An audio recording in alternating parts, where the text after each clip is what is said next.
Our discussions today will be nonprofit structure and policy.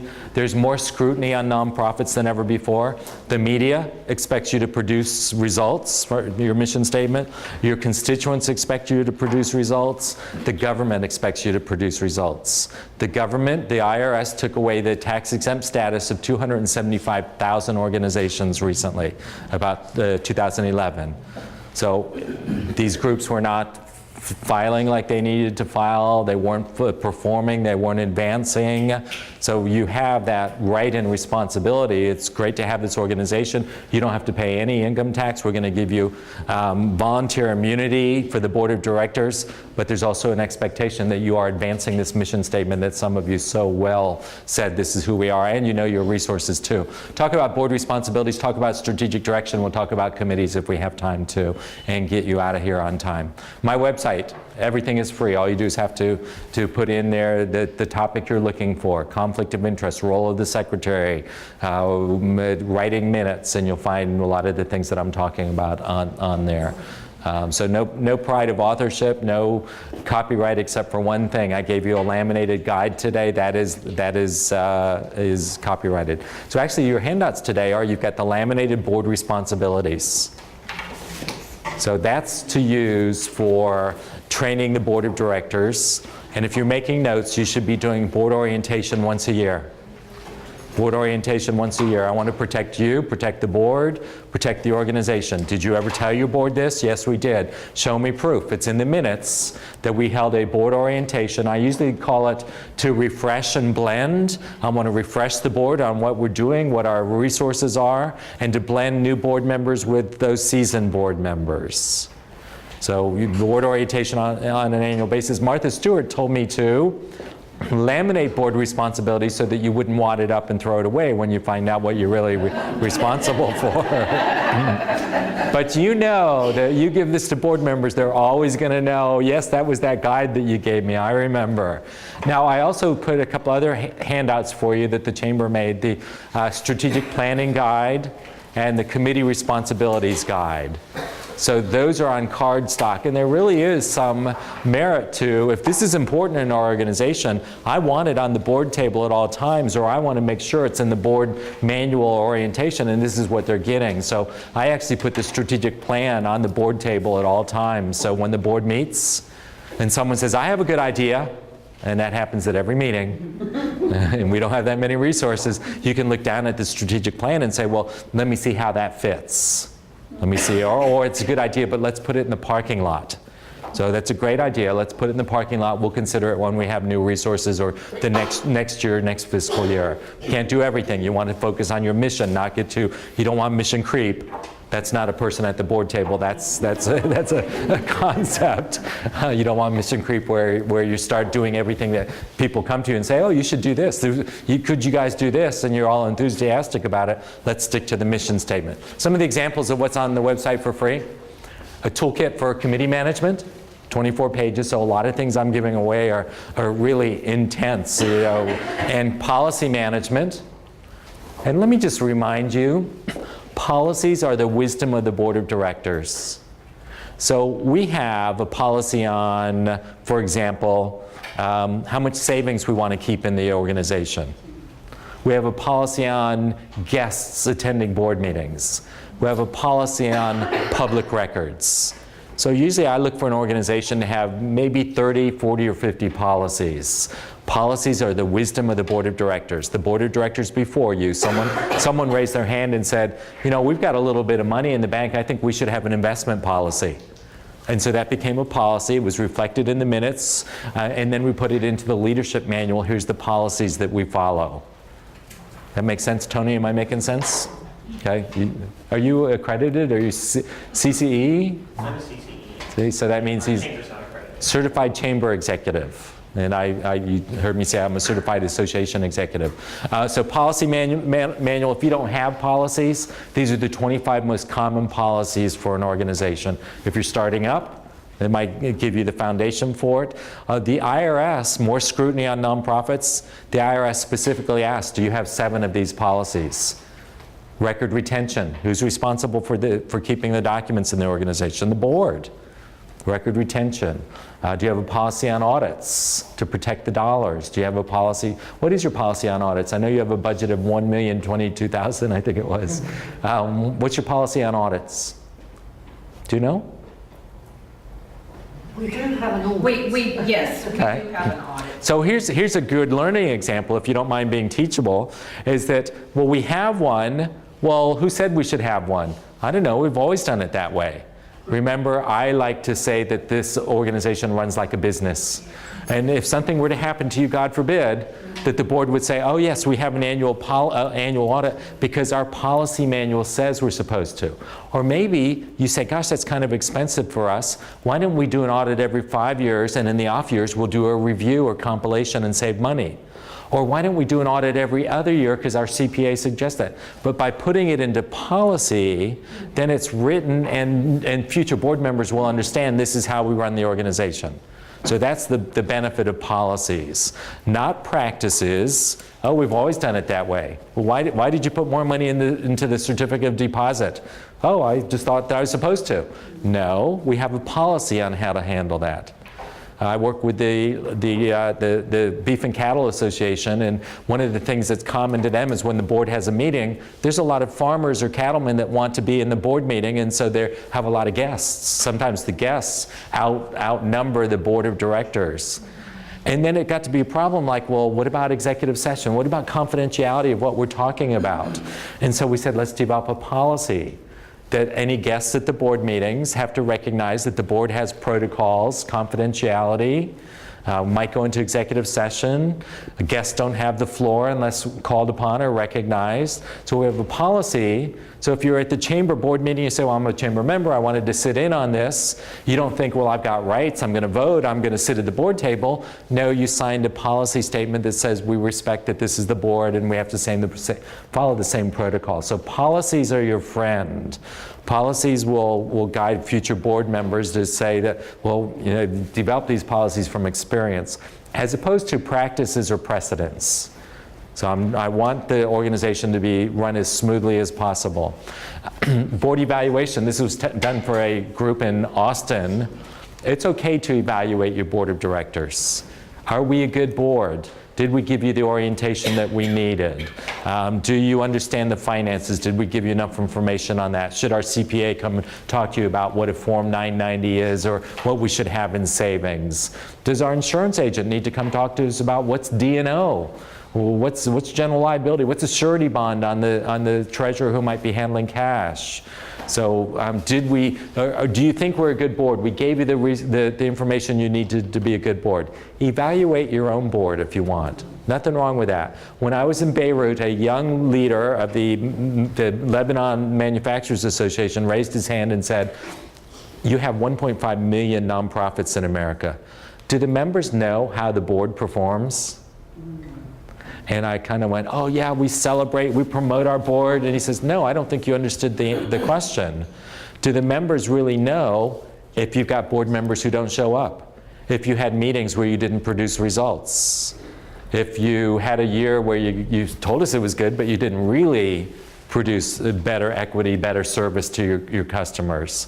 And it really gave me some thought and wondered, should we evaluate or is it okay? It's not a negative thing. We want the best people on the board of directors. If you don't have the best board, I'm going to take my volunteer time and go somewhere else. So I want to make sure we do have that mission, that strategic plan. Those policies are written down. And if we do a board evaluation, it's for the continuous improvement of the organization. It's all about continuous improvement in the organization. Yeah, Pamela. How often would you do the evaluations? Maybe once a year? Once a year. Okay. And I would do it very, very casually. It's in your board packet. It's on the board table today. We may not have time to get around to it, but we just would ask that you take it with you and let us know if you think that we're not doing a good job. It's not to penalize anyone or to say, oh, that was horrible, but just to let us know if we're doing a good job. I spoke in Bedford this morning. I happened to look at how many nonprofits there are in the city of Bedford. 214. So I want, when you think 1.5 million nonprofit organizations, that's a lot. You're competing to have the board, the resources, the contributions. Your organization has to be good. you have to be able to communicate really effectively with that brochure, with that mission statement. So I don't know what there are in Grand Prairie, but 214 in one city. So you are competing for board members. You want to be the absolute best that you can be. You believe in your cause, but do I have the right board of directors? Are the board of directors high-performing board members? The fact that we are a nonprofit in America, there are some values, and as I travel the globe, State Department sends me around the globe to areas that have a lot of turmoil, like the Middle East next month. And my job is to make sure that those potential business associations, they actually understand you can talk to each other. You don't have to be at war. You can create products and services to improve the economy, to serve the public, to improve the community. Those are new concepts for countries that don't have these rights. So in the USA, we have freedom of assembly, speech, and the right to petition government or advocacy, to walk into city council. That comes from the Constitution when it was amended in 1791. I say this to you because we have these rights and responsibilities. I want everyone on the board to understand, where does this come from? We are exempt from federal income tax. So you have to protect that. If I started an organization and I was a for-profit, I'd be paying 25, 35% to the IRS. You don't do that. You spend that money on programs and services. So you have to protect that exemption, work within the mission statement. The donors get a benefit for contributing to the organization. So if I contribute to your organization, I get to write it off my taxes as a charitable deduction. If I join the Chamber of Commerce, I belong to the chamber, I write a check to them, it's a business expense. There's a difference. So if you're a 501c6 like a chamber, it's a business expense off my taxes. If I contribute to a 501c3 charitable organization, it's a charitable deduction off my taxes. So you have to protect that 501c3 status, which started in 1913 when we passed the first federal income tax law. They said, we really like what you're doing as boards and community organizations. We're going to make you exempt from paying federal income tax. That's a real benefit.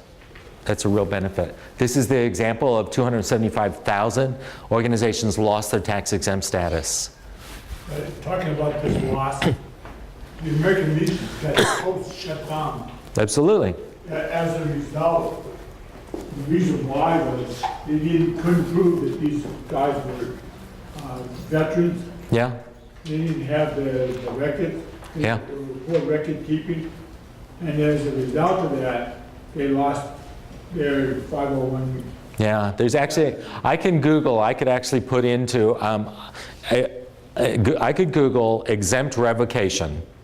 And then I could put in the city, and I would know how many in this city lost their exempt. So all I'm saying is, know that this exemption is really important. 501c3, I contribute to you, I get a charitable deduction, but you have to protect it. You have to protect it.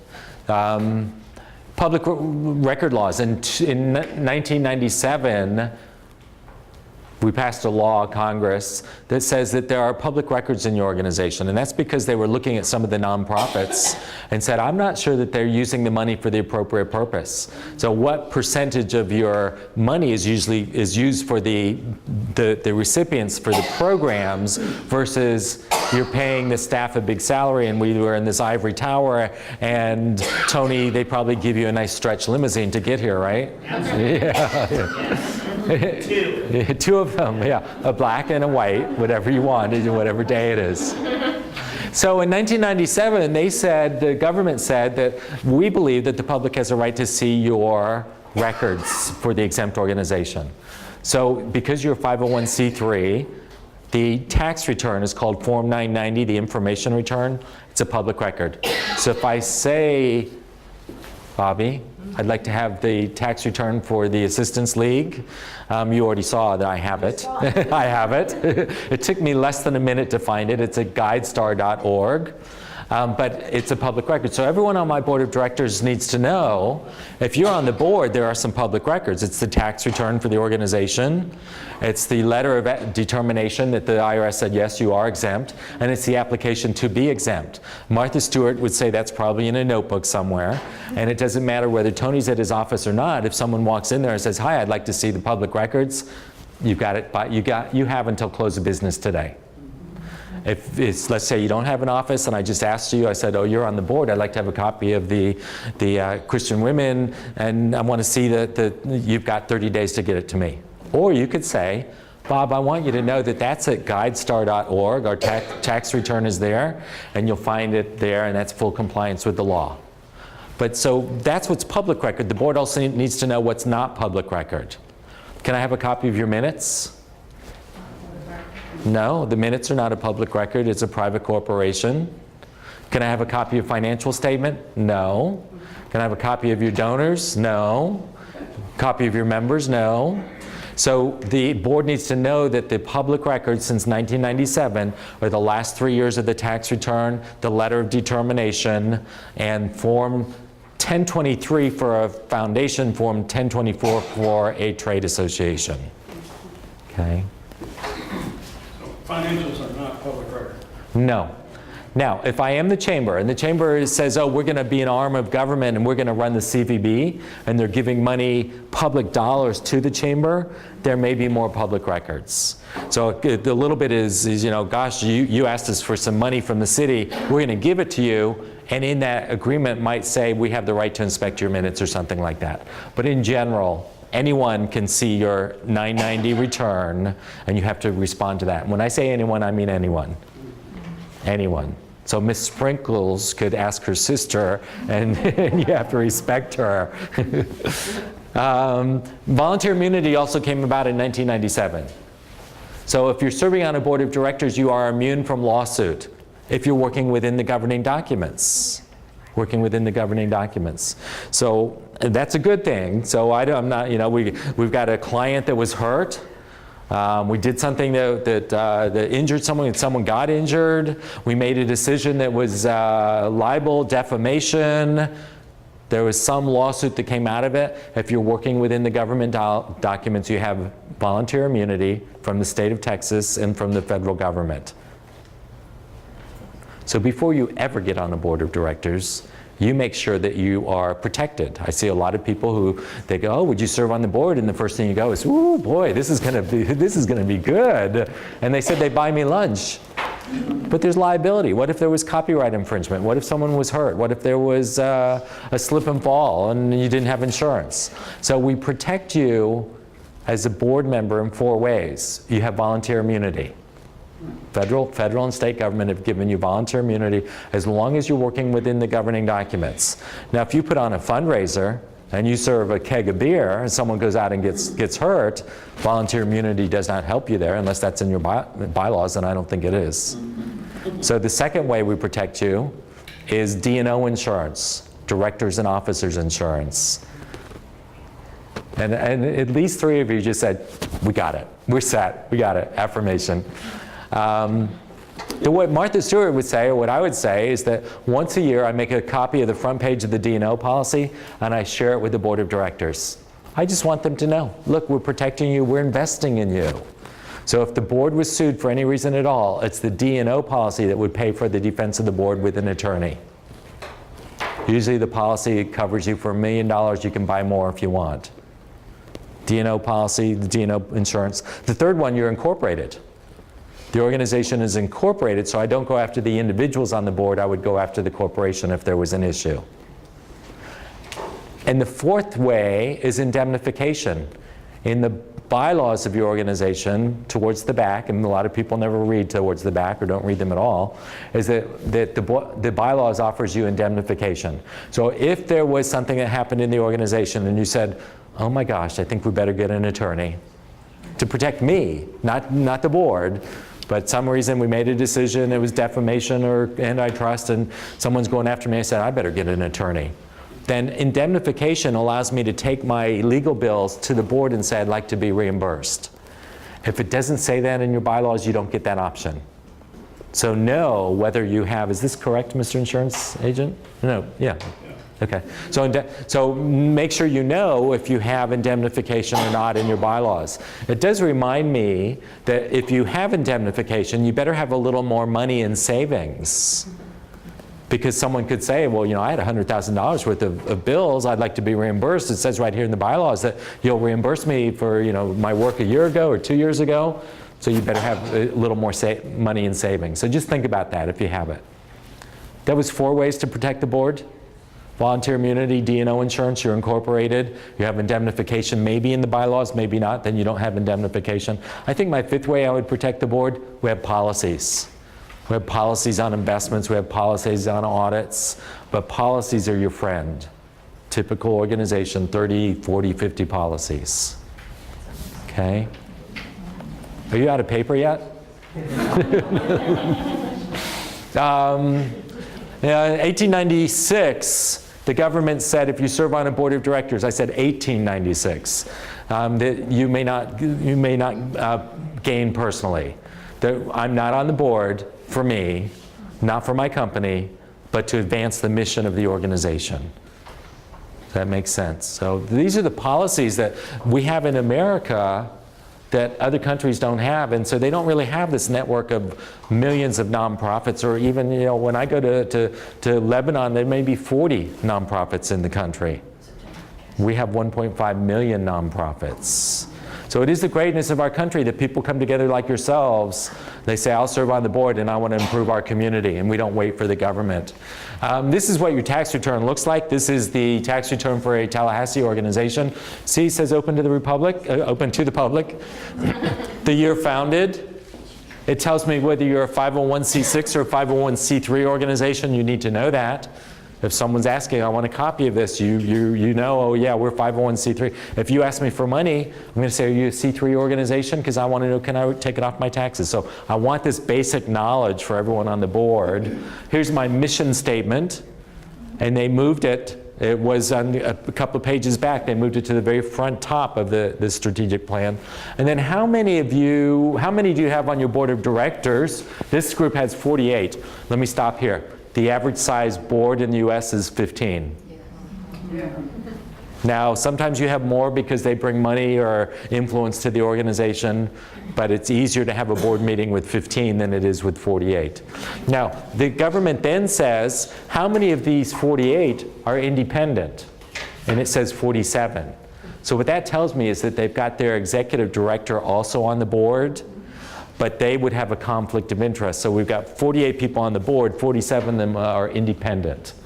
And the executive director, of course, has that influence, has that interest in what's my salary and some things like that. So you've seen this or should see it. I know how much money you bring in. I know how much money you spend. I know what you have in savings.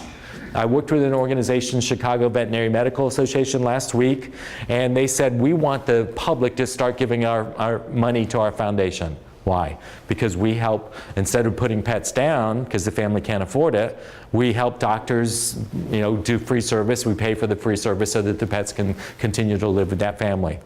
And then I looked at GuideStar, and it looks like they hadn't filed a tax return for the last 3 years. Now, they said they were filing a short form, but that's not helping them when the public says, well, gee, I'd like to give money. I can't find whether they're even filing a return. So you're looking at these things to better position your organization. I know it's a little bit micromanagement, but these are all elements that will support a strong organization. So I know how much money you have in savings. So even the chamber, we're in this beautiful building, and they say to their members, you know what, I think we're going to raise dues. And I look and go, my gosh, they've got, I don't know what they have in savings, it's $1 million. Why would they be raising my dues? So the public knows these things. You want me to give money, and I'm going, wow, they've got money of their own. Why do they do that? The last 2 pages of this. The governing body, again, the second time, the government is saying how many are on the board and how many are independent. So that, you know, if the way you handle this is if someone says, you know, there's something we're talking about today and I have a conflict of interest. We want to change our bank account and my spouse works at that bank, I better tell the rest of the board. I don't want to be on my texting my spouse and going, hey, guess what? We might get the chamber or the organization's new bank account. So you have to disclose anything that appears to be a conflict of interest. That's simply done by saying, Madam Chair, there's something on our agenda today. It looks like it could be a conflict. Would you just let the minutes reflect that I noted that there's a potential conflict of interest? And then Madam Chair might say, Bob, when we vote on that, why don't you excuse yourself from the vote? Something that there's some, but I want to protect, because the next question on here is about conflicts of interest. This one, diversions. Were there any diversions in your organization? The newest question on the return. That means embezzlement. Loss. Now, you don't see it, but on a couple of pages back are the 48 names of the board members on here. So the board members' names are on here. Was there a diversion? Yes. And then it says, well, what was it? And then I see these are the 48 board members who allowed that to happen. So let's use an example of January 23rd. The National Plasters Association, they represent the people who put the plaster on the wall here, lost $1.5 million. Board over 10 years had not been watching the money. Oh my gosh. Shouldn't the board be intimate with the budget? That's why I said to a couple of them, hey, tell me what your budget is. Because that's your resource to carry out your program of work.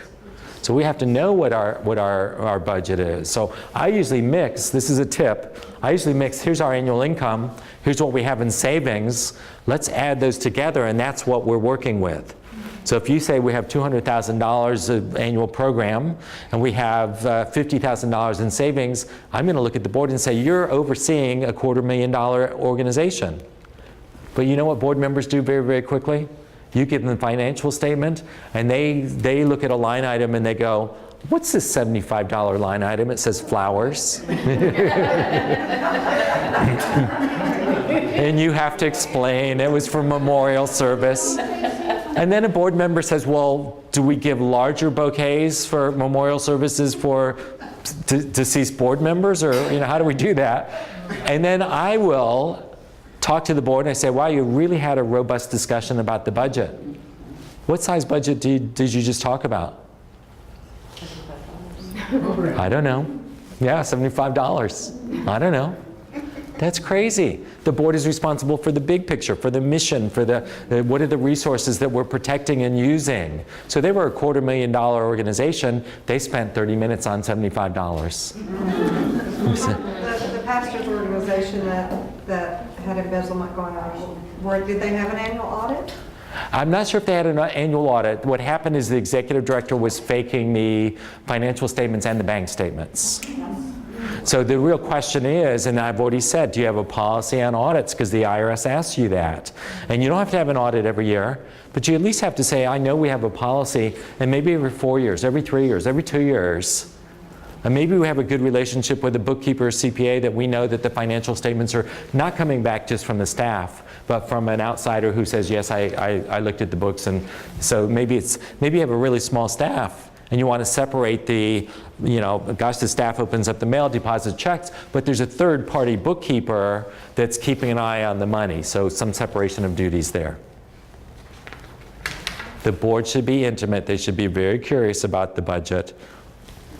Okay, so diversions. Thankfully, they said no. Do you document the meetings? So yes, indeed, you document the board meetings, right? Minutes. Committees too. So you're keeping committee minutes too. Can be informal. The committee met, time they started, who was there, had a quorum, made a decision, and adjourned. But that's going to protect the board so we know what the committees are doing. Last page on the tax return. Maybe the most important one. Has the organization provided a copy of Form 990, this form, to all members of the governing body? So everyone on the board has already seen this. Huh. I heard that. Huh, I should have seen that.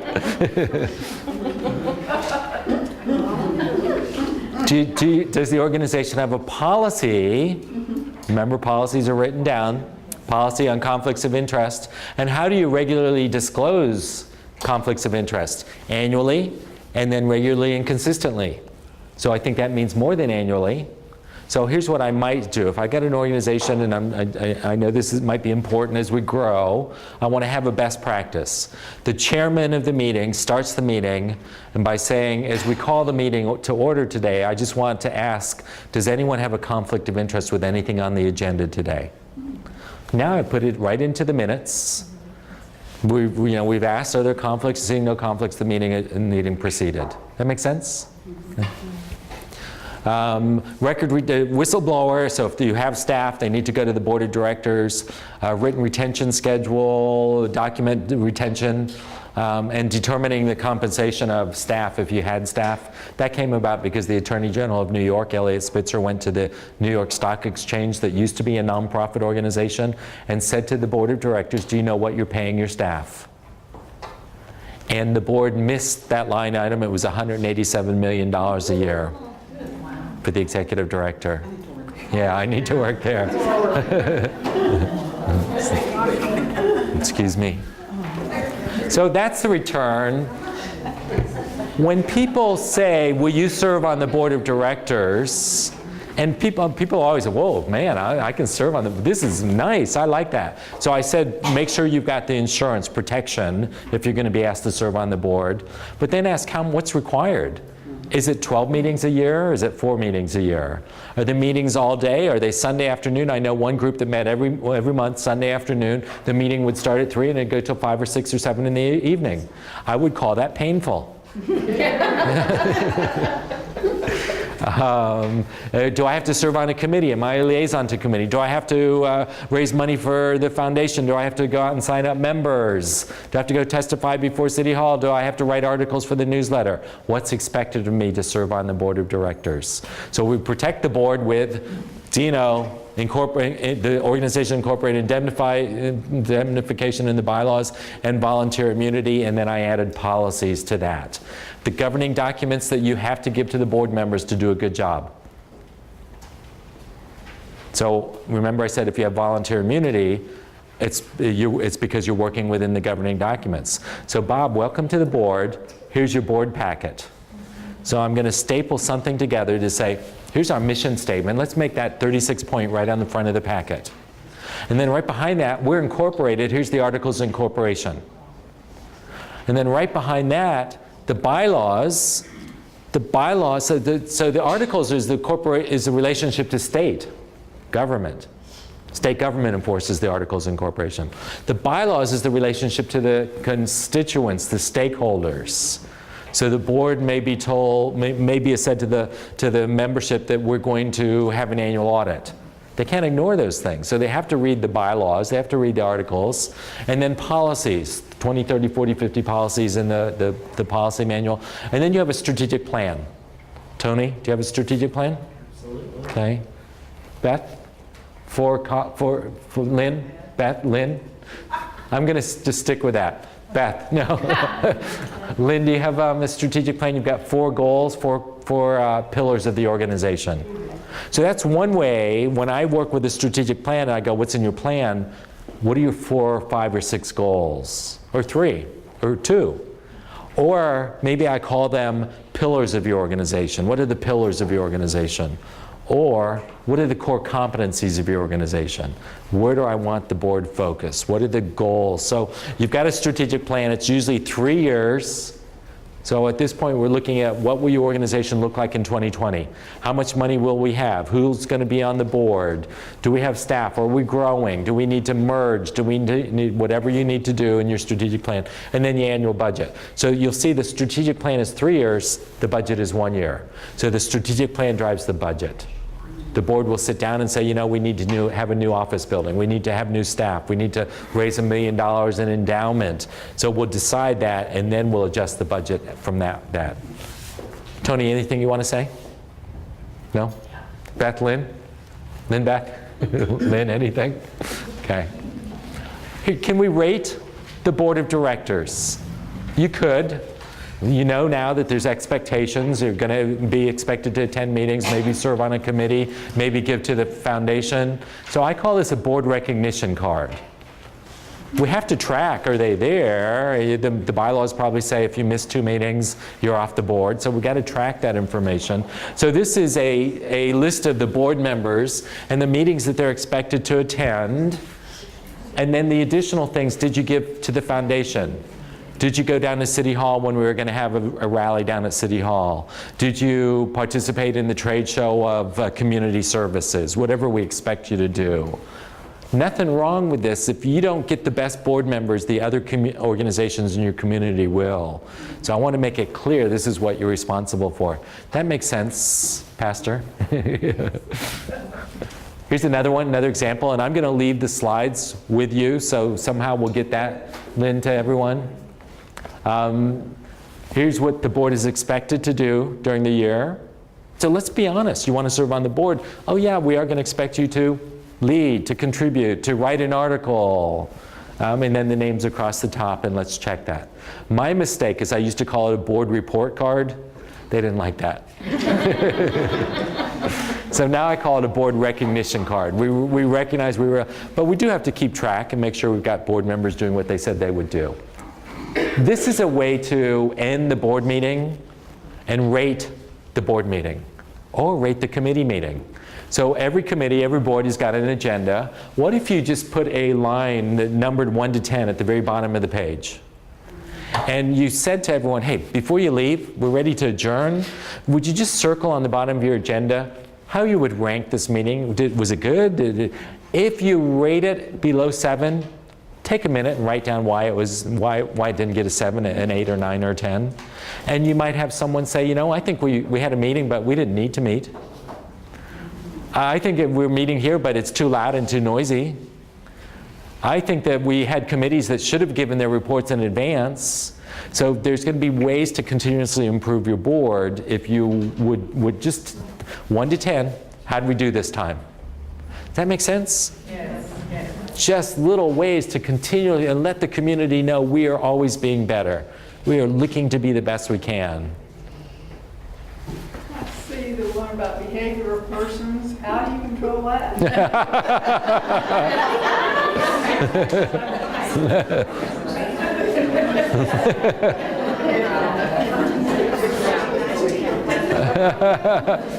You know, there's the question being about the behavior of persons on the board. How do you control it? You might have a psychologist or sociologist come into the board. But there are things, let's at least recognize that courtesy is important at the board. We start on time, we end on time. We show respect to new ideas and diversity. When someone says, and you've got it at every board meeting, well, I hate to play the devil's advocate, but I've just got a question here.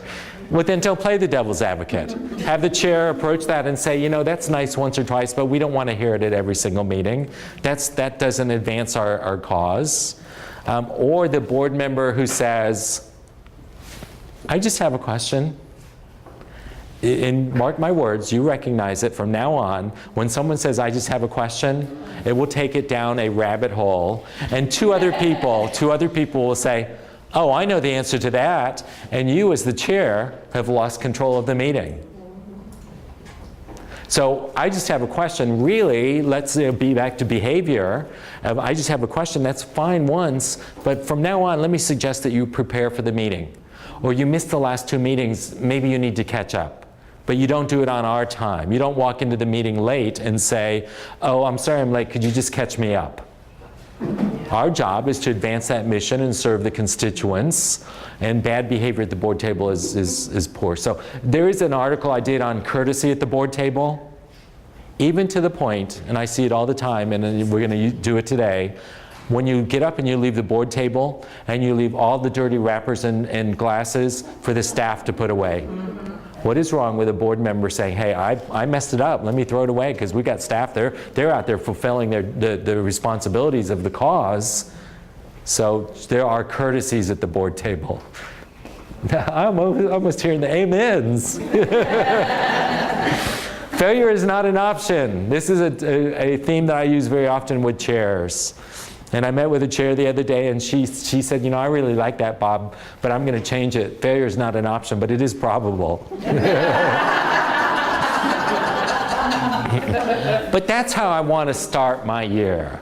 I know what our mission is. I know what our goals are. I've got a great board. Let's all agree that we're going to advance the organization. Failure is not an option. But you know what this came from, Apollo 13 in 1970. And the next famous statement that came out of it was, Houston, we have a problem. And that's probably going to be the behavior of the board. Oh my gosh, I don't have a quorum anymore. Or I've got board members who don't even seem to understand, or they've got their personal agenda, their own agenda. So board orientation is a good way to look at behavior on the board. Who would you get to do a board orientation? You might get a person like Lynn or Tony or someone else who is recognized. Tony is a certified chamber executive. He's been tested on governance and board. Have someone else come and talk to your board for an hour once a month. What you're responsible for, the direction of the organization. It's hard for the chairman to do his own orientation or the executive director staff to do the orientation because you're talking to your bosses.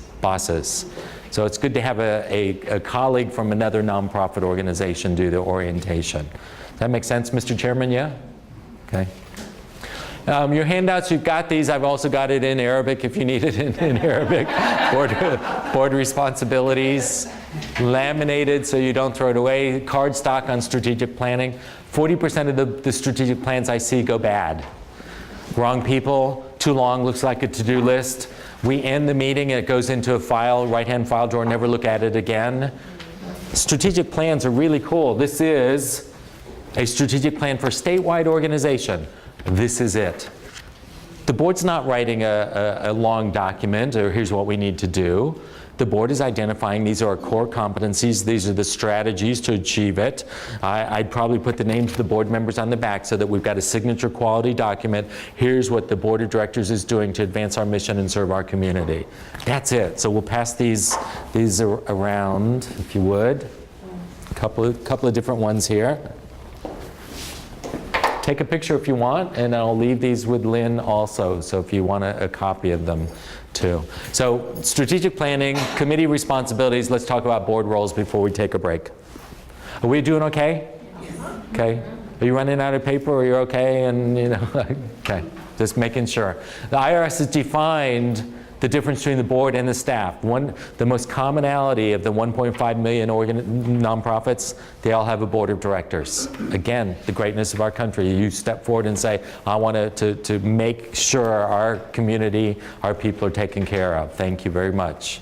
So the IRS has defined that the board is making governance decisions, not management, governance decisions on behalf of the stakeholders, authorized by state law. So that's the Articles of Incorporation. The staff is implementing the decisions of the board. So let's say that the board sets the direction, and then the committees and the staff will help us get to that direction. But the board's got to have a vision. The chair's got to have a vision. The best president's message or chair's message talks about here's where we're taking the organization. It's not about, well, thank you for electing me, I'm going to have a good year, my priorities are. It's all about what are we doing for the community and the advancing the mission. So IRS definition, the purpose of the board, and you've got it on the laminated guide. So if you want to pull the laminated guide out, the blue box on the right side, right there, purpose of the board, to govern. Not to manage. Now, if I don't have any staff, the board's got to wear two hats. They've got to do governance, authorized by state law to govern the corporation, and they've got to oversee the operations of the organization. Do we have safeguards in place? Do we protect? Did we file? Do we have a website? But if I've got staff, then I want the board to govern and staff to manage. That's the model. So the board is responsible for governance. They've read the governing documents. I've got proof that you gave them the governing documents. You gave them a packet of information or a leadership manual, or you said it's all available on Dropbox, and the board has the access to the governing documents. Are you using Dropbox? Yes. Okay. Never mind. If only the camera could see her face looking at me. What? Well, not successful, or you just don't like opening it? Well, it's not organized properly. Too many people dumping stuff. Okay. So I've got the full quorum right here. Let's not do that anymore. Let's have a performance measure. Today is Tuesday. By next, let's give you 10 days that the Dropbox is going to be reordered and reorganized. But that's performance measures. Great, I'm glad you're going to do that. One of the most important things, accountability. So whoever it is, it's, accountability is, so I want your organization to run smoothly. If I don't put those simple things like we're using Dropbox, but it's not organized, then it's not going to run smoothly. So let's get the basics right. Number one, to govern. Number two, to set policies. Do you have a policy on record retention? Do you have a policy on guests attending meetings? Do you have a policy on audits? Policies are the internal wisdom of the board of directors. Policies are the wisdom of the board of directors. Strategy. Board of directors adopts a strategic plan, creates a strategic plan. That's what I'm going to give to contributors, to the city, to the paper. Well, what do you do? Well, here's a brochure with our mission and our goals in it, and our leadership on the back. That's it. That's more important than a brochure that says, give me money. I want to show the community that we've got a strategic plan, we've got a direction, we've got a vision, and it's discussed, it's identified in your strategic plan. And all of you are fiduciaries. If you serve on a board, you are a fiduciary. That means the stakeholders, the community, have the right to believe that you're working as hard as you can for the organization. So little things like a Dropbox or $1.5 million in embezzlement or whatever, that shows me, I need everyone on that board to work as hard as you can to advance the mission, to make the best use of those resources, to serve the community that we said we're going to serve. So you are a fiduciary. I like to say that you're trustees. I like to call you trustees. I know you're board of directors and people sit down at the board table and they sit, plop down and go, what's for lunch? And I'm a volunteer. But the reality is you are trustees of the corporation. The community has a right to trust that you are working on their behalf. That's what you said you were going to do. When you stood up and told me your mission statement, you said this is what we're doing, and I trust as a board of directors that that's what you are doing. So I like to reference you as trustees. Colleges will often use that with the board of trustees. Medical societies may use that. So you may be the board of directors, maybe you are the board of trustees. You decide what works best for you. What will bring in the highest level best board members for you. So you are fiduciaries or trustees, and in the law, there are 3 legal principles that support being a fiduciary. So if you're on the board, you are practicing duty of care. This is on the right side of the laminated guide. And the blue box is on the right side. Duty of care. So before we make a motion, we don't allow groupthink to take over and go, well, I voted for it because you seemed to want it and she was excited about it, so I just voted for it. That's called groupthink. That doesn't happen at the board table. You don't let that happen. You're a knowledge-based board. You know what you want. Does it fit? Is it in our strategic plan? So duty of care is I've asked the right questions as a board member. Well, if we do that and we decide to use the library parking lot, and we're going to put on a nice event one Friday night, and they said that we could do that. Where's my library? And no one ever says, do we have insurance? Do they have insurance? We're going to sell alcohol. Who's going to be responsible for the liability of that? And so you're asking the right questions. Do we have insurance? Will it affect our tax status? Are we doing it the right way? Is there any liability? Duty of care. To help you remember that, let me give you this example. The American Medical Association, someone says, do we ever endorse anything? And someone else at the board table says, well, ADA endorses stuff. They endorse toothpaste, right? Says it on the toothpaste box. And they endorse gum. And so the American Medical Association said, well, why don't we endorse? And so someone says, Larry, let's start doing that. No one ever said, do we have a policy on it? And someone said, I think we ought to endorse an orthopedic product. And so at that board meeting, at that table, someone says, I think we ought to endorse Sunbeam orthopedic products. We'll tell the doctors it's the one that they should use. And they never said, is there another product that we should be comparing it to? Should we ask staff to do a report before we vote on this? Should we contact a consultant? Should we do some research? They didn't. They passed at that meeting. They endorsed Sunbeam orthopedic products. 90 days later, they came back to the table and said, oh my gosh, the members don't want us endorsing anything. We better unendorse it.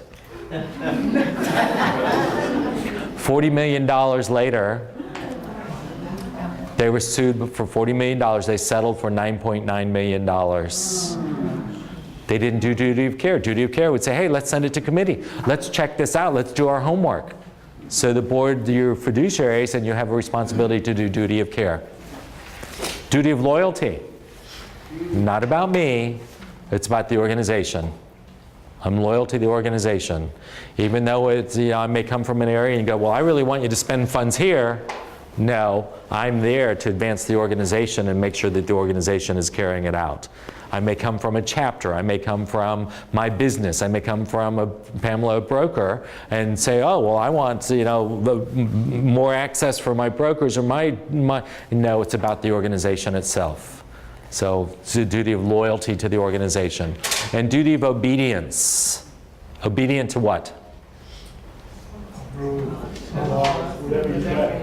The governing documents. So the laws and the governing documents. So that's why I've said a number of times you gave everyone the governing documents. You've got proof that you gave it to them. You've noted it in the minutes that everyone on the board got their leadership packet and that they are able to be obedient to the governing documents. Tony, for years, has tried to tell his board that it means obedient to the executive director that he is. No. Yeah. If I talk to your board and I find that out. Continuing down on the left side of the laminated guide, you're an exempt organization according to the IRS. So at the national level, you're exempt. At the state level, you're a not-for-profit corporation. So there's a difference there. You want to get the terminology right when you can. Most of you are a 501c3 organization. Some of you are a 501c6 trade association. There's an association for everyone. I did the Holistic Veterinary Association. They all brought their cats and dogs to the meeting. I did the International Window Washers Association. I worked with the Mystery Writers Association. Most devious board of directors I've ever met. Lynn, do you have a foundation in the chamber? So you will find that some organizations can be a trade association, professional society, and they may also have a foundation under it and receive grants or give grants there. So you know what you are, and of course, if you are a 501c organization, I have the right to say I'd like to see your tax return, so you remember that too. Okay. The policies in the middle, in the yellow box, those are the policies that you saw on the tax return. So those of you who are applying to create an exempt organization, you're looking and going, okay, do we have this policy? Where would I get that? And I told you could find it on my website. You can get it from a CPA. You can find it from other organizations. Do you have a policy on conflicts, a policy on record retention? So these are the policies we talked about. Insurance, you've got D&O on the board. You've got a general liability for slip and fall. Property insurance, property that you own, the LCD projector, if I drop it, who's going to pay for that? So I've got property insurance, general liability insurance, D&O on the board of directors. I may have a surety bond on anyone handling cash in the organization. So the treasurer, the staff, some sort of fidelity bond or surety bond. And if you put on a really big conference and there's a hurricane coming this way, you have to cancel it, you may have meeting cancellation insurance. But I don't think that affects anyone in this room today. Board responsibilities, 1 through 10 in the middle. And let's go through this and then we'll take a break if that's okay.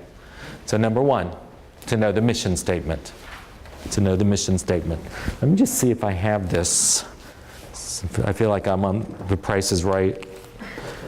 I don't, I'm sorry. I usually carry a organization's mission statement right in my wallet, but that's what you want your board members to carry too, and I'll show you an example of that.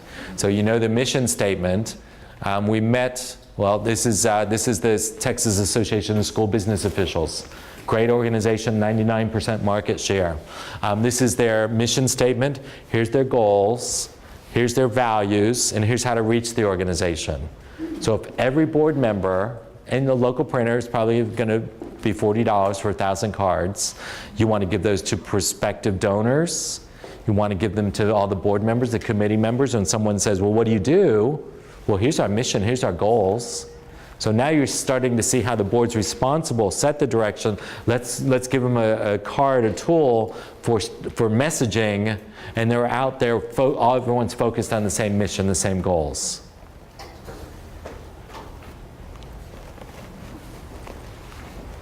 Tony, you've seen this before. Do you use it, or what do you do? How do you get your board to recite the mission statement? We do keep it on the bottom of every board agenda, Okay. every committee agenda, and just ask them every now and then. Good. Yeah, good. You know what you could do, especially in these organizations? I could start the meetings with a mission moment.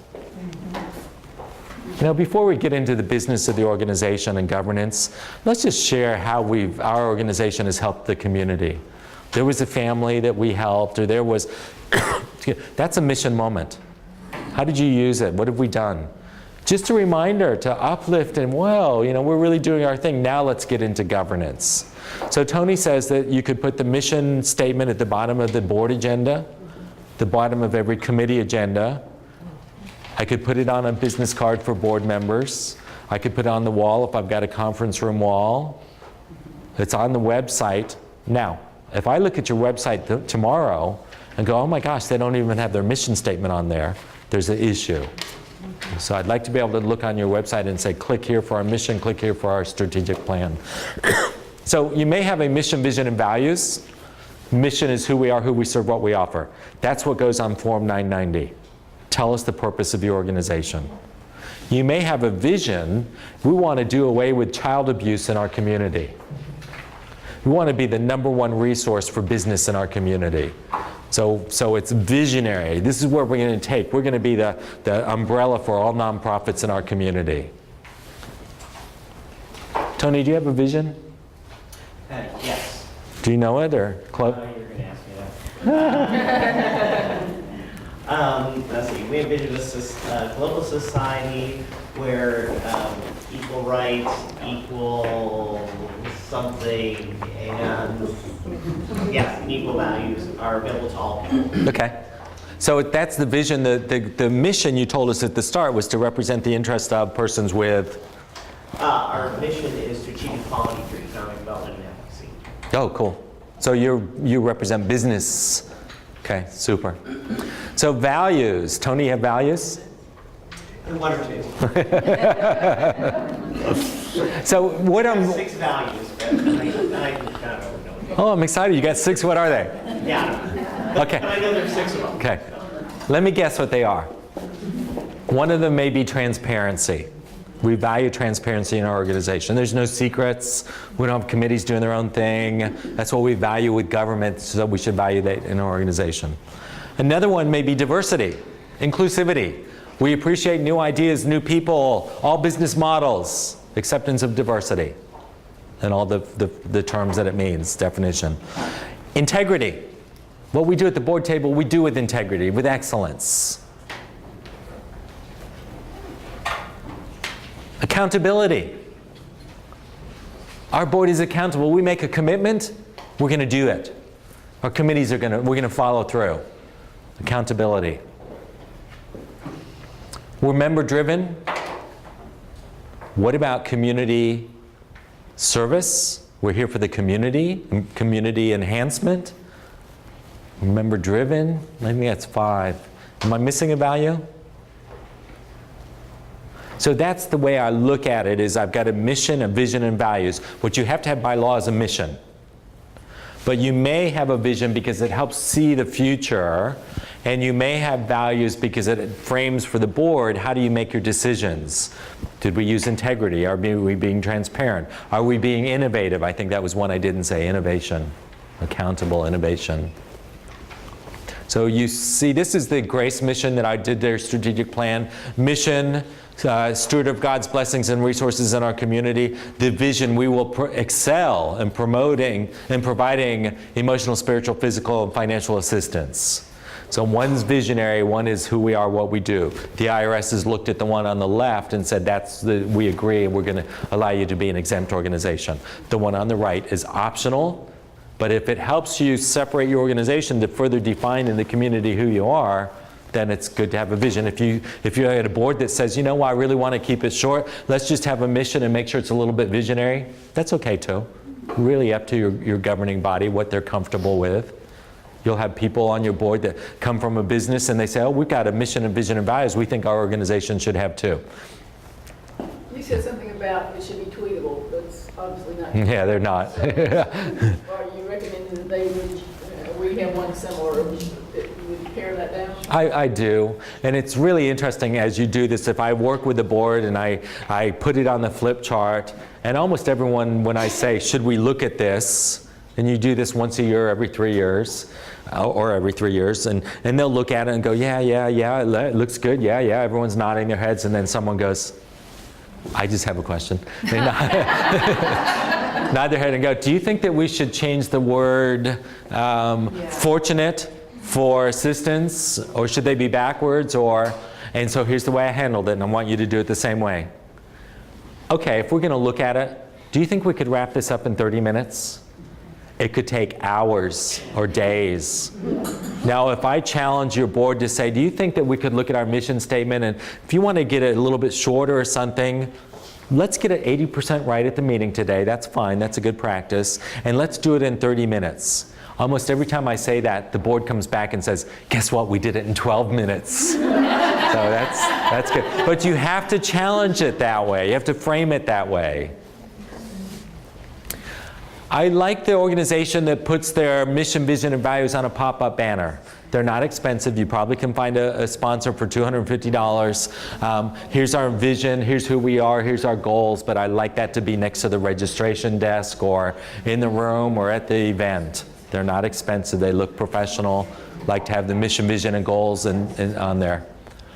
The business card model, keeping it in front of the board all the time, so inexpensive. Here's our core competencies, here's our mission, our goals, whatever you've got, the mission, vision, values, if you've got all three. This was an interesting one. This is a nice model. So front and back of a card, the card's only 2 by 2. So it's a nice handout at a luncheon or in a solicitation. So who are we? I can tweet this one. Elevating and connecting our association community. Our values: collaboration, knowledge, diversity, leadership, professionalism, integrity. How to reach the organization. And on the back side, our 4 core competencies. So I'm trying to make it easy. I don't want a strategic plan that's got 20 pages to it. This is what I want on the table. And when someone says, I've got a good idea, well, where's it fit? If it doesn't fit, then I've got to question it. I also don't want the chairman, the new chairman of the board going, well, while I'm chairman of the board, here's what I want to do. The role of the chair is to say, where's the plan? My job is to advance the strategic plan. So this is, now I did the strategic plan. It was actually 6 pages, which isn't so bad for an organization, maybe close to 1 million. But to be able to say to our members, our stakeholders, this is what we do for you, then people start knowing, are you the organization that I should turn to? Is this frame everything we do? It also helps the board when someone says, well, I've got a problem, could you help me? And it doesn't fit in your strategic plan. You don't want to expand your mission to serve everyone. You've got to have some framework. So this is a strategic plan that will last for 3 years for this organization. So strategic plan about 3 years. There's 4 slides here I want you to look at. This is a new strategic plan. This is everything they're doing in the area. There's a mission statement.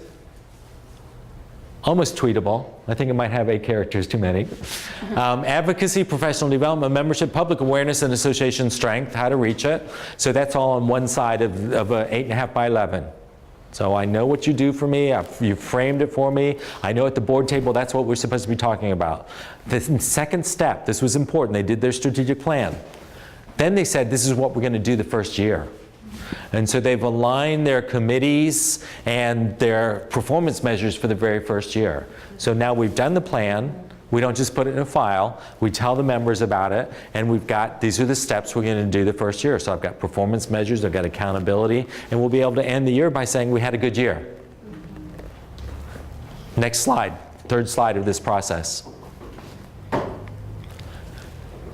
I turn the strategic plan into a business plan or a program of work. So the board did the strategic plan, then we laid out what we're going to do the first year of the strategic plan, and then if we have staff, they're able to say, well, who said they're going to do that? This person, Jan, said she was going to do this, interface with the Department of Health. This is going to be done in this year. This committee, the legislative committee, is going to be doing it. There's some performance measures. So now we're tracking. The board created a strategic plan. We had that first year of priorities for the board, and then the staff is tracking, are we successful? The last one, I'm changing the agenda. You've had agendas that very often say report, report, report, report, update, update, update, report, report, report, and then it's time for lunch. And so what I've done is I've taken the goals from the strategic plan. There's 5, but this one has 4, and I put them right on the agenda. That's what I want the board talking about. That's what the board should talk about. Okay. What's missing from here? The consent agenda. Yeah. I'm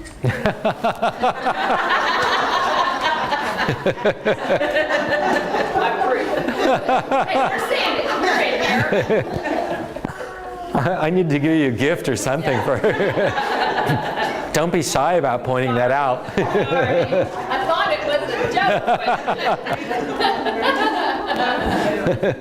joke. So, the word strategic for the camera, the word strategic is misspelled. Welcome and introductions. And look what I did here. I put a note here that the chairman should remember to ask if there's any conflicts of interest. So I just want to remind everyone that we're going to have a meeting. We can talk about confidential things. It's a good place to discuss things. And if there's any conflicts of interest, please let me know now. And then, so that's reminded. Approval of the minutes. So the board needs to make an approval of the minutes. I think it's very important that there's actually something in the minutes that the board has approved the minutes. Because that's what that's doing is all their actions at the last meeting, whether it was just put into the minutes or it was actual motion, it's reaffirming that the last meeting everything was correct.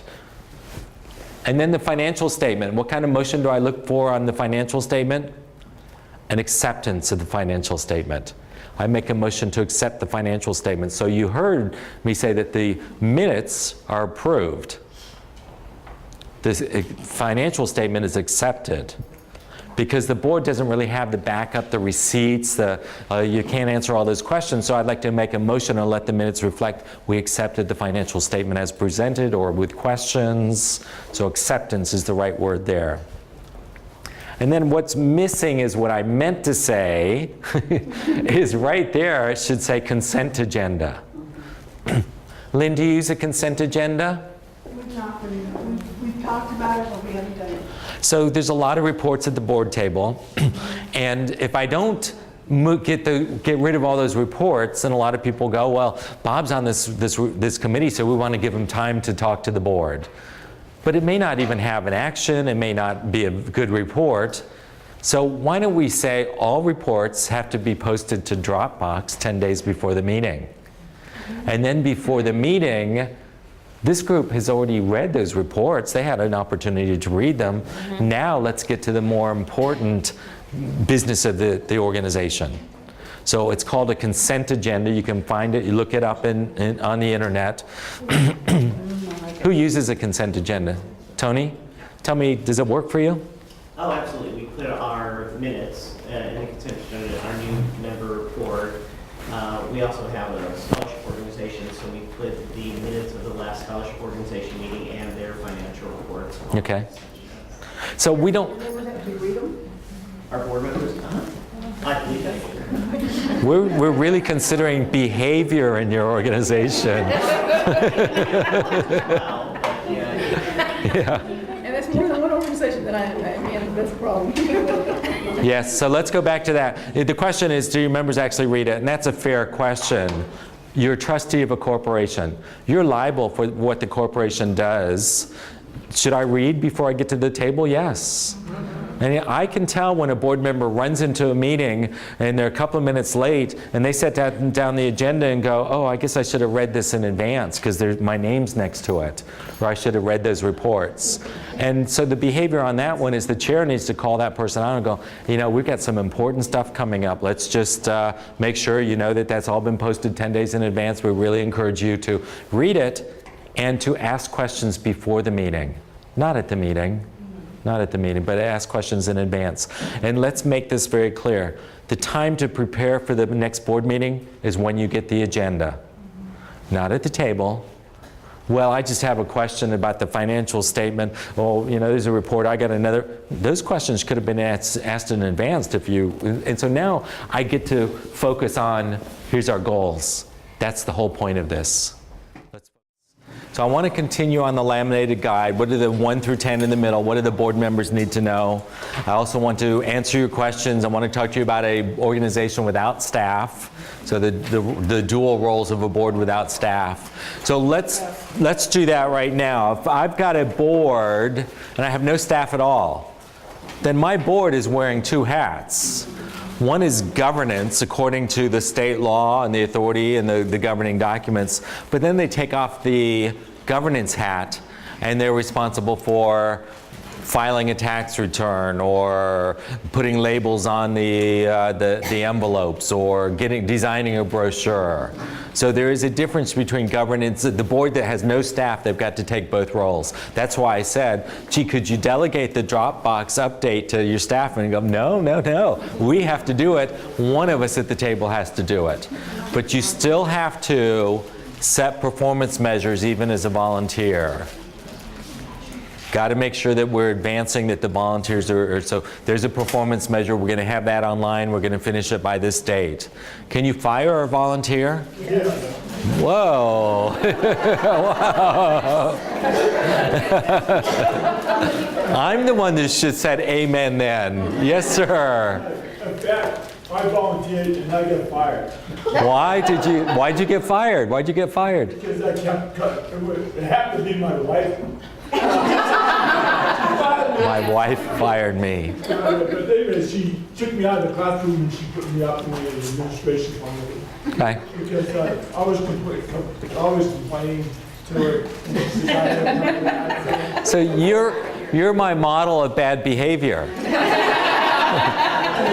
I have an idea. I have a question. Well, I hate to be the devil's advocate. But the thing is, though, and just to say something about that and the bad behavior stuff, you can end that. How? Because all you can do is say, hey, you don't want it. See you. Yeah. So I don't know if I can fire a volunteer. I don't know that that's the position I want to be in. But I do want to move them into a position that fits better for their different personality, different interests. If I can't make it to your meetings, then maybe for your board meetings, maybe I would be better on a committee. Maybe I could give them micro tasks.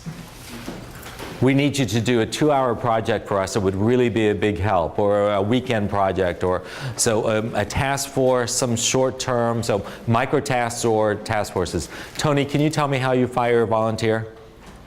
You're on tape. Give them the opportunity to quit. So we talk about their time commitment, Yeah. or where they see themselves in the organization. Okay, so Tony is a staff person for the video. I don't think it's a good position for the staff person to encourage someone to quit. I think it's the role of the chair.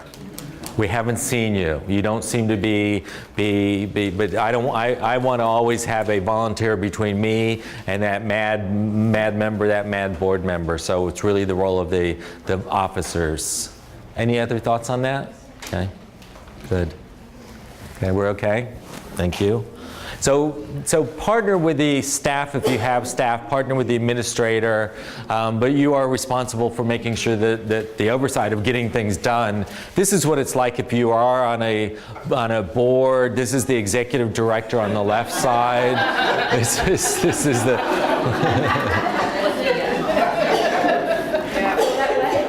Now you remember I said that the average size board would have 15 seats in the boat. The National Association of Home Builders, 2,200 on the board of directors. Whoa. No. So what do? They delegate their authority to an executive committee. What's the size of the executive committee? 15, 18, somewhere in there.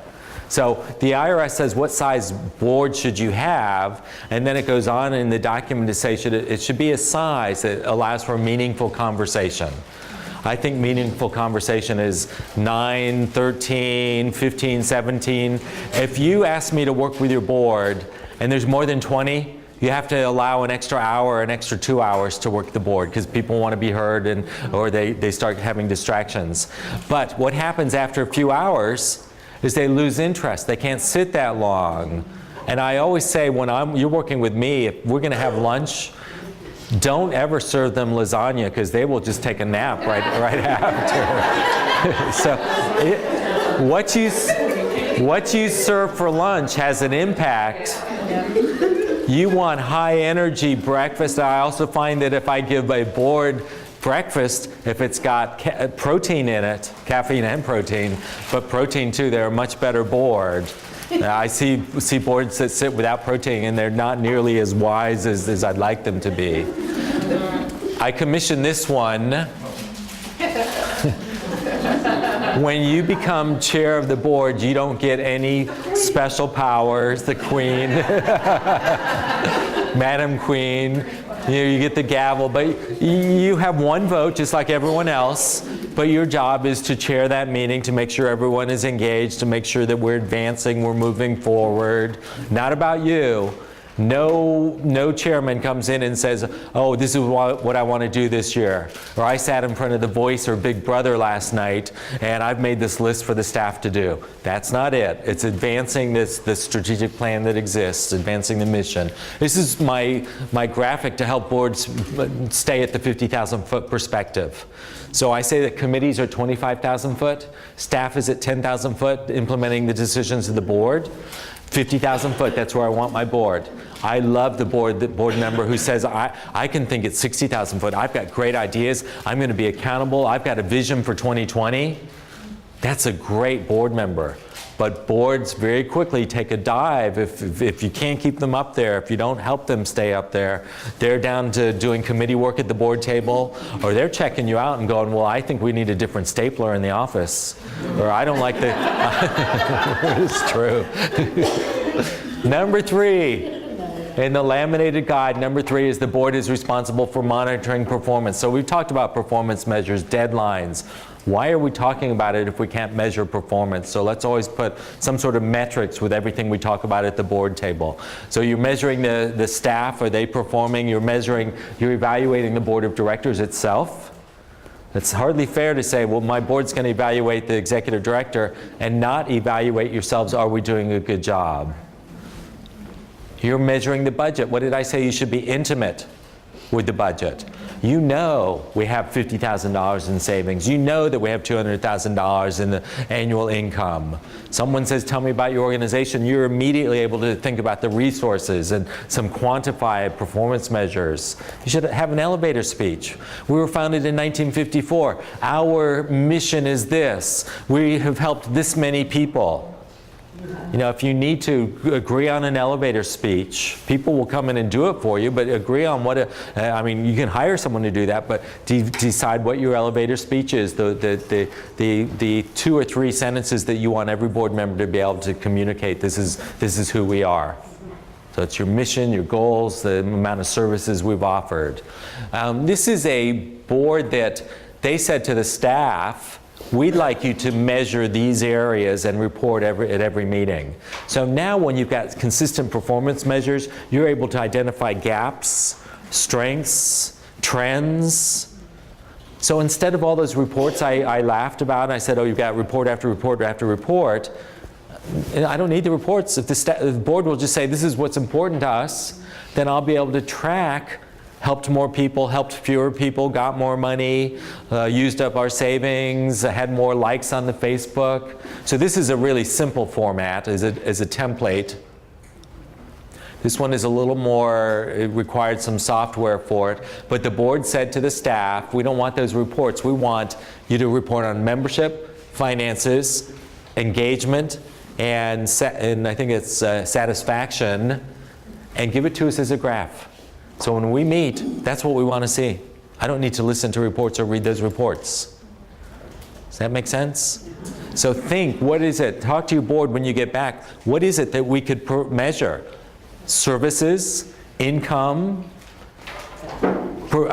impressions in the press, mentions, committees that are effective, contacts with City Hall, What is it that's important that you would like to have measured? Even if you're volunteers, go back to the easy form, pick 5 things that you think will advance our organization, or 10 or 15, whatever you've got for staff to do it. You talked about a board evaluation already, that you do this internally, staff's not involved, but just said, let's put it in a leadership manual, let's pass it out at a board table at one point. Hey, before you leave today, take these with you. We just want to make sure that the board is doing the best they can. There's a lot of other boards I could serve on. I want to see constant improvement in my board organization. Number 4, to have a set of strategic direction.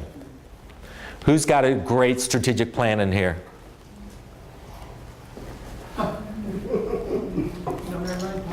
So for the audience at home, that was 0. Wow.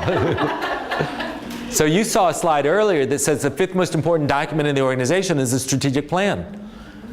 Welcome to the board, Bob. Here's what we're advancing. Here's our mission. Here's our goals. So that's kind of important. So this is you took some pictures of what I passed around earlier. Board sets the direction. You know where you want to be by 2020. I know you may not have staff. You're doing this every day, but I still need you to have a vision for 2017, 2018, 2019. It's always in writing. When someone says, well, tell me more about your organization, here's our strategic plan. Here's our list of board members and our plan, our mission, and our goals. You saw a couple of neat examples there. I'm going to show you some more examples. So it's done about every 3 to 5 years. How long would it take me to do your strategic plan? You need a facilitator. You need maybe a Tony or a Lynn to keep it moving. But let's say you started at 8 o'clock one Saturday morning. I'll bet you for almost everyone in here, I could have your plan done in 4.5 hours. That's not much of an investment for once every 3 years. For being what we're going to give to the city, the newspaper, to our allies, the hospital, all the other people we're working with, our coalitions. Here's our strategic plan. Now, typically it could take 6 or 7 hours, but I'm rather fast because I know board members don't have that much attention or that much time. But even some of the largest organizations I've worked with that have got subsidiaries and almost a $500 million organization still do it in 7 hours. That's just the amount of time that I'm allowed to get. So here's a Realtors Association, some of you being in that profession. I like it as the placemat format. The reason it's a placemat format, why? So it'll always be on the board table. That's another secret to success of your board. What are we talking about today? Well, what's on our agenda are elements of our strategic plan, not just reports. So I like they've got the mission statement across the top. They've got 5 goals, so this is an important fact. Most organizations, 3, 4, or 5 goals. 3 goals, I'm satisfied. I mean, we're gonna focus our energy, and I'm gonna guess for a couple of things in here. Some of our goals are, number 1, client service, client, family, something service to the community, the client service. What are we delivering, our deliverable? Now, I don't know your organizations that well, but let's guess that's one of your goals. Number 2, public awareness of who we are. We have a website, we have a brochure, we interface with other organizations, so awareness of who we are. And that might also be government. Want the government, because we may have some funds or whatever, so government awareness, so public and government awareness. Number 3, fundraising. Fundraising. Financial stability of our organization. Financial stability. Am I pretty close that this is what we need to focus on to be successful? One other things I think that we need to focus on, a 4th goal, the infrastructure of our organization. So the sustainability of our organization. Let's call it a model organization, or leadership strength, or leadership and resources. Leadership and resources. Lynn, so leadership and resources. So we've got money in the bank. We've got the right committees. We've got the right board of directors. We've done an orientation for them. We needed to invest in technology. We've got a Facebook page that could be under public awareness. So 4 goals may work for you. Now there could be a 5th one, a 6th one. That's up to you. That makes sense? So am I hitting kind of close? Service, public awareness, financial stability, and organizational structure. If I get that, and that's what the board's talking about at the board table, I've hit a home run. If I'm asking for funds and someone says, what do you do? And they see you've got the organization strength, and you're serving this many people, and you've got public awareness, that's pretty good. Mr. Insurance Agent? We close? Yeah. Okay. So this one had 5 goals. I like that they've got the mnemonic cues across the top. This is their mission, their goal statement, and their strategies to get it done. So now I don't have a board member going, well, I think I've got a good idea. And instead you're going, well, where does that good idea fit? Okay. This was an organization that I liked that they did the strategic plan and they numbered it. We've got 5 goals. I want you to understand we got 5 goals. And then they put it on one of those pop-up banners so that it's next to the registration desk or the booth when you're at a expo. This was a really neat one. This is a placemat format, strategic plan on the front side. And then they turned it over and said, now let's align our committees with the goals.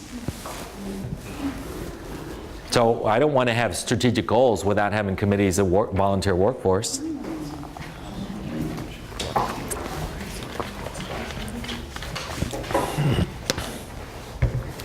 I've got a favor I can do for you. I have it, and you can take a picture of it, or, Yeah, that's better. okay. I also have it in Russian if you want it in Russian. This is a trifold brochure.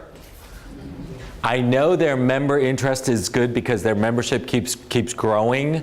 So they do the strategic plan. It doesn't go into a notebook. It goes out to the community. We're going to send it out to as far and wide as we can to the community. So there's the mission, the vision, they've got values, they've got goals.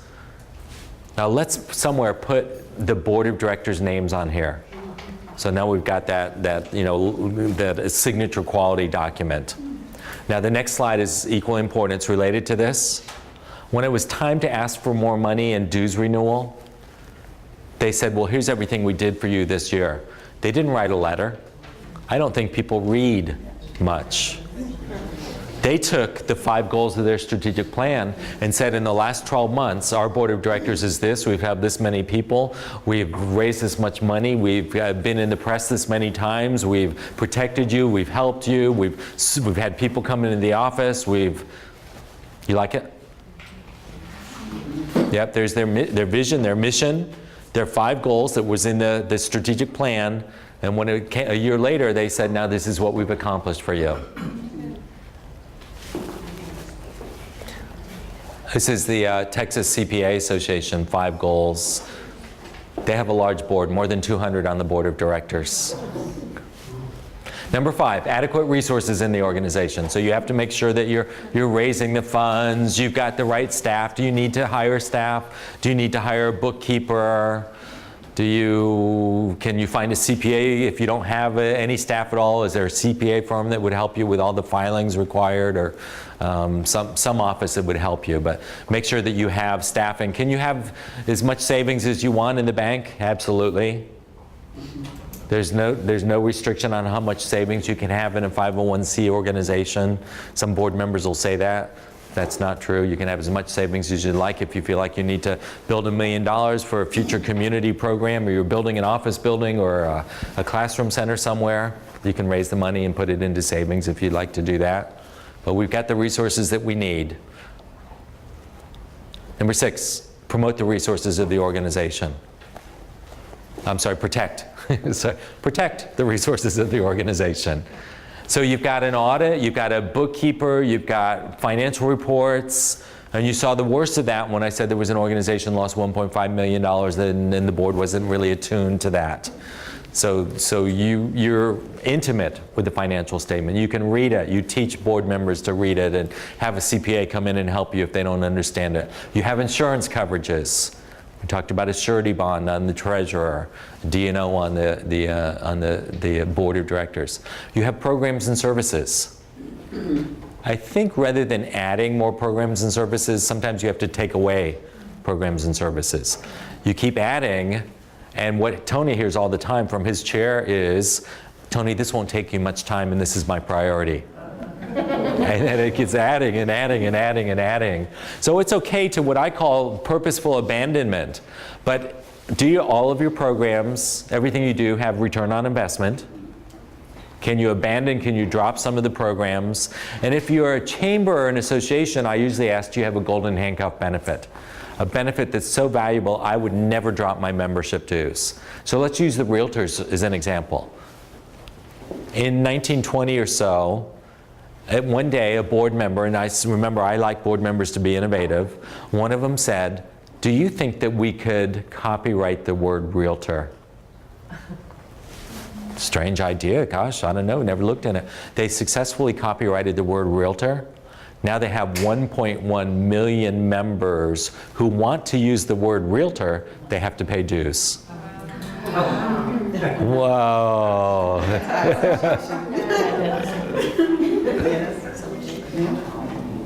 Whoa. That's the innovation I'm looking for a board. What are the resources? What about the expertise at the table? What's in our community? What can we do? So here, let's use the realtors one more time. One day, someone said, look, we all need access to the square footage of the property, the taxes that were paid, what's for sale, what's on the market. And they created what? The multiple listing service.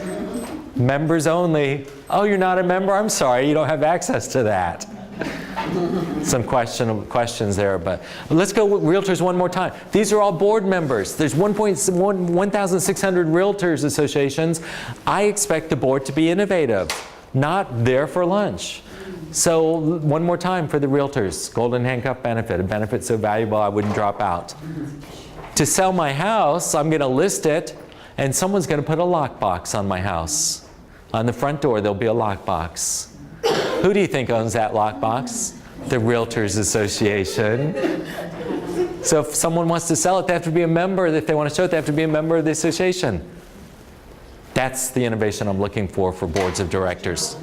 We're there providing resolution, solutions, future.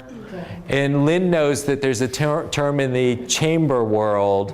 What we need to do is provide CAPS. Kick-ass problem solving. Bleep, bleep.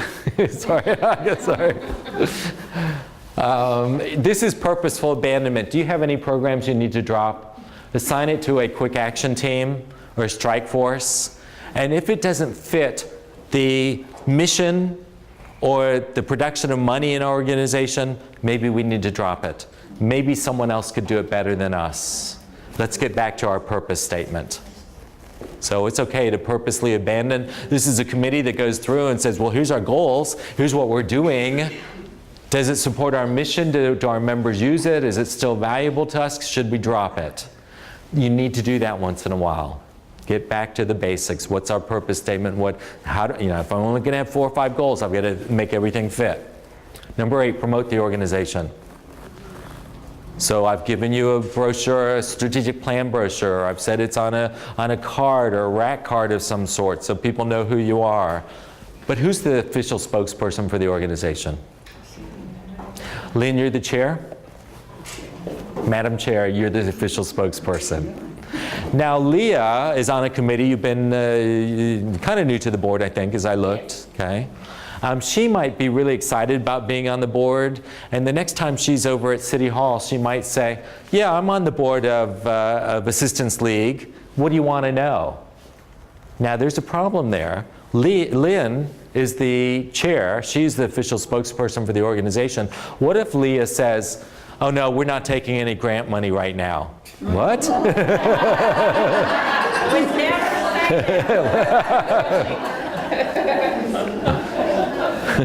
So it goes a little bit further.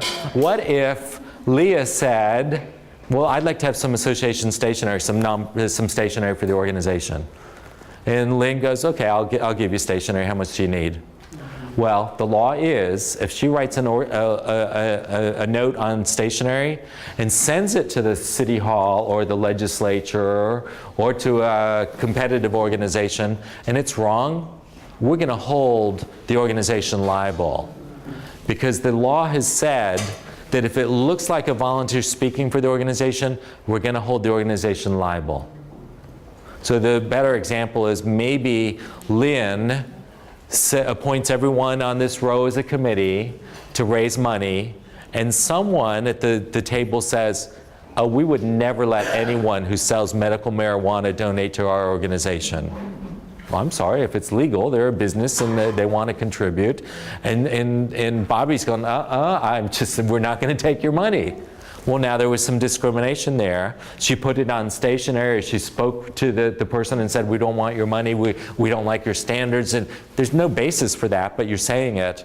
And if that person is insulted and they say, I'm going back to Lynn, I'm going to let her know I'm suing her because she's got a board say. So there is liability. So the one person who's spokesperson for the organization is the chair. Who's the chair here? Madam Chair. No, I don't want you crawling under the table.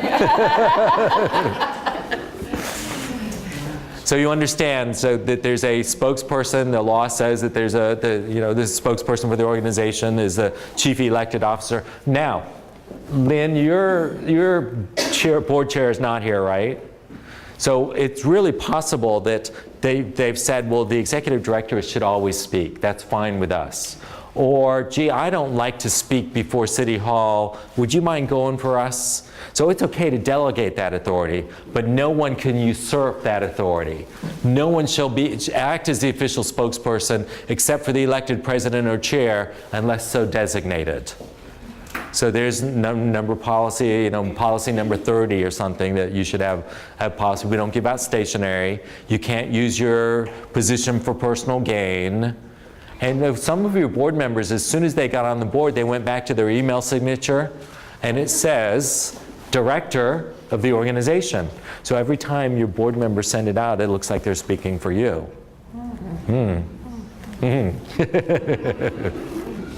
So cautious there. Here's what you really need to say if you're wearing a shirt or a badge, and someone says, oh, you're on the board of the organization, tell me what they think. You probably need to say, I can't speak for the organization. We have lines of authority. We have a chair. We have a staff person to speak. So just be cautious, that's all. Just be cautious. I didn't say anything during the meeting, but I don't agree with the rest of the board on this issue. I did get permission to use this cartoon. It's good. So what happens usually is you hold the meeting in this room, and then the board goes into the parking lot and holds it another time. The safe place for the discussion, where we can have a meaningful discussion and really deliberate and debate, is inside the boardroom. So the chairman of the board's role is, well, we haven't heard from you. I know you've got an opinion. Well, I'd like to hear more from you. I'm sure that there's things that you can add to this discussion. But you do not have a right to leave the board meeting and going, well, I didn't say anything and I disagree with the rest of the board. Danger. Your responsibility is to speak up inside the meeting. So remember, you're trustee. If there's a duly called meeting, you're supposed to be there. And when you're at the meeting, you're tuned in. The members have a right to believe you did your homework, you're prepared, you're willing to discuss and deliberate the issues. But you never leave the meeting going, I didn't say anything, or I disagree with the board. The only place that you would express dissent is inside the meeting. And what I might say is, Madam Chair, I just want the minutes to reflect that I voted against that. That's it. But I don't take it to email, to the streets. If someone asks after the board meeting, how do you feel about that? I heard it was a little bit controversial. I support the decisions of the board of directors.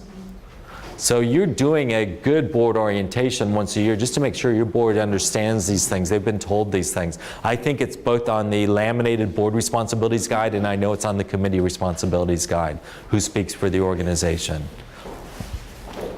Number 9, legal and ethical integrity. So we've talked about conflicts of interest. And on a regular basis, you disclose conflict of interest at least annually and then regularly. If you're a trade association or a chamber of commerce, you also disclose antitrust. You make sure that no one on the board would violate antitrust laws. Lynn, Tony, what's the fine for antitrust violations? $10 million. $10 million. You get extra CAE, CCE points for that.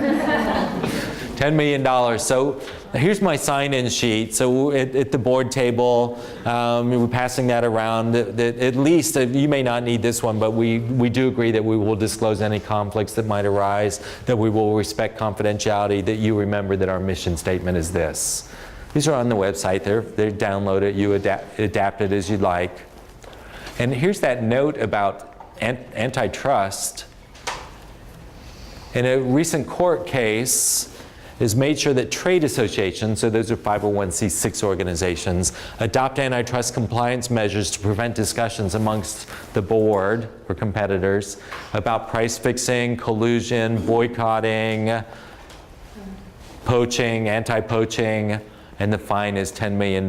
So if you are associated with any trade association that you're attending meetings, you just want to make sure that we've got a policy in place that we don't violate antitrust laws. The other things that I would suggest that you know on the back of the laminated guide, back right,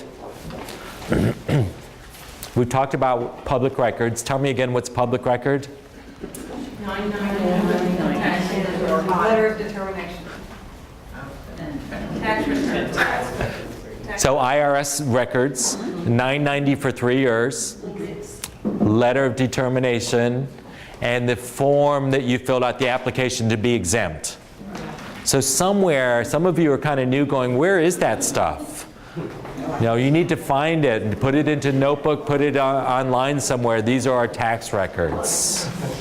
So good work on that. Minutes, no. Donors, no. Staff salaries, no. I had a newspaper call and say, well, the chamber won't give me the staff salaries. Why should they? It's a private organization.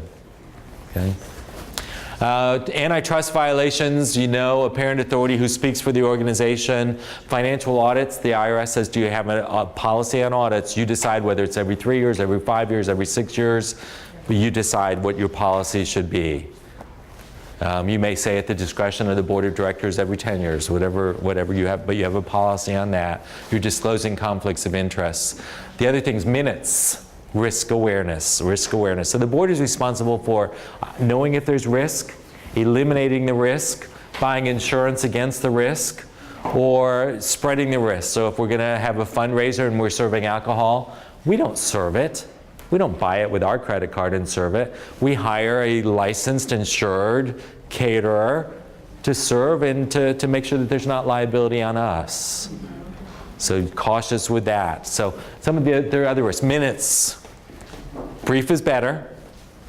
Always a starting time and an ending time. Pages are always numbered.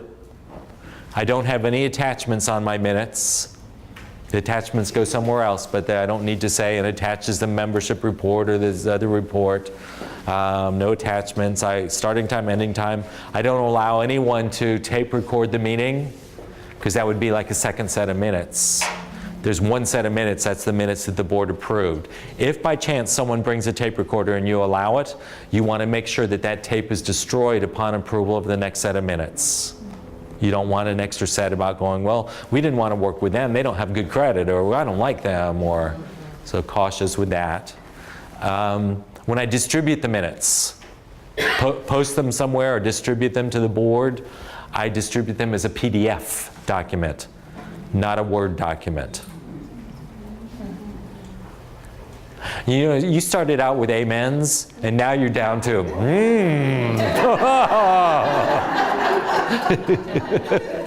What's up with that? Copyrights.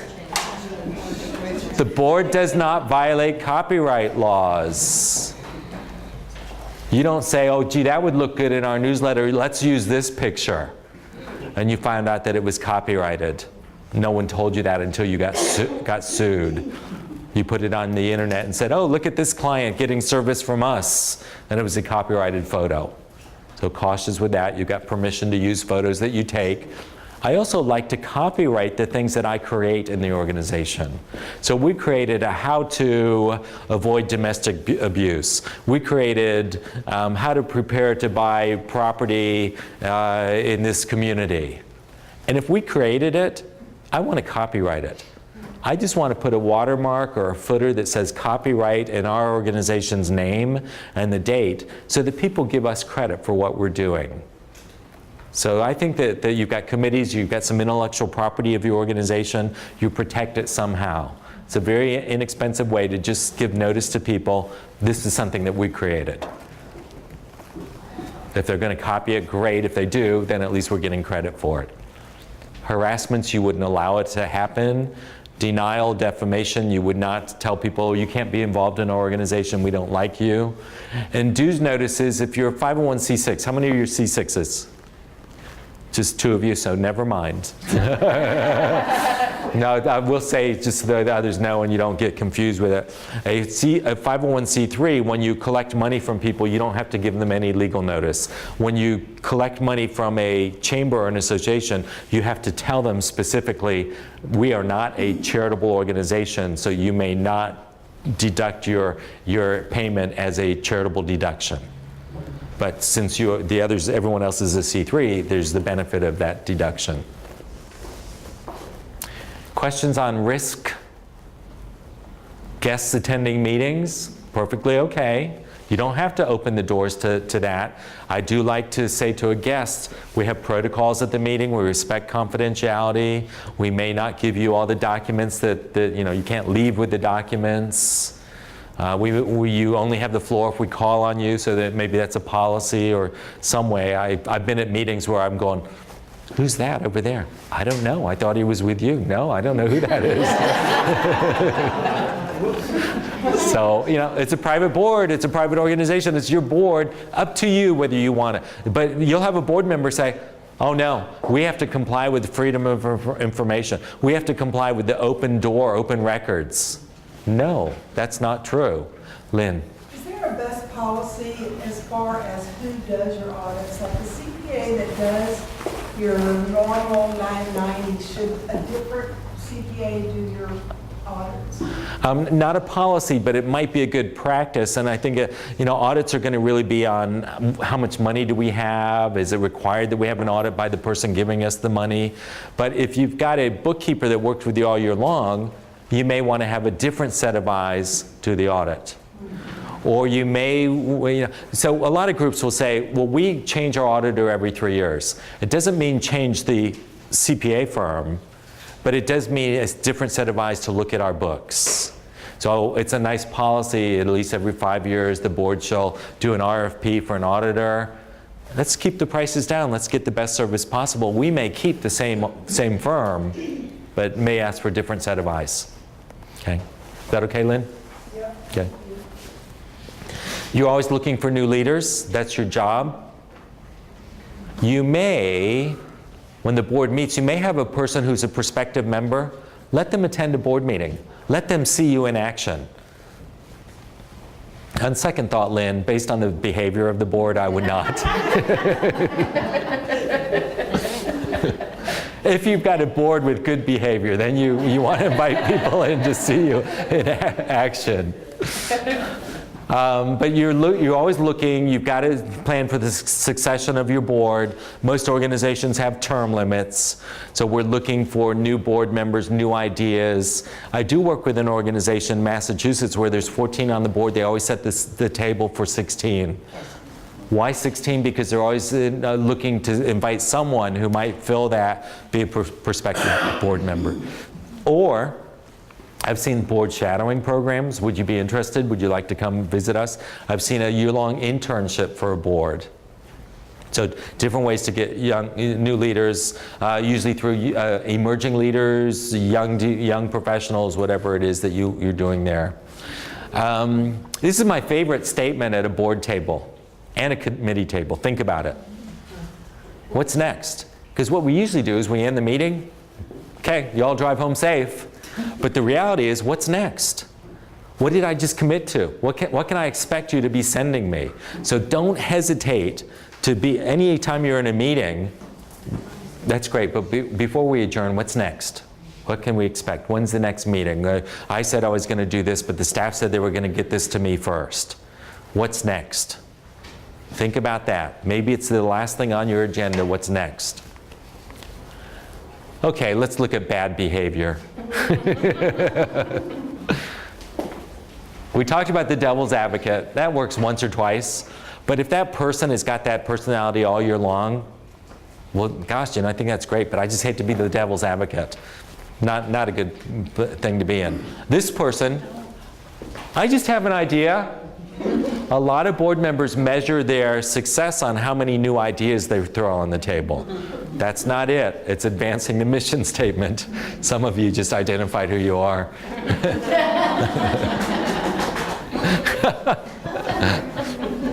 If I just have an idea, you better say to me, how does that fit in our strategic plan? Does that fit in our mission statement? It's easy to say I have an idea, and I feel special about that.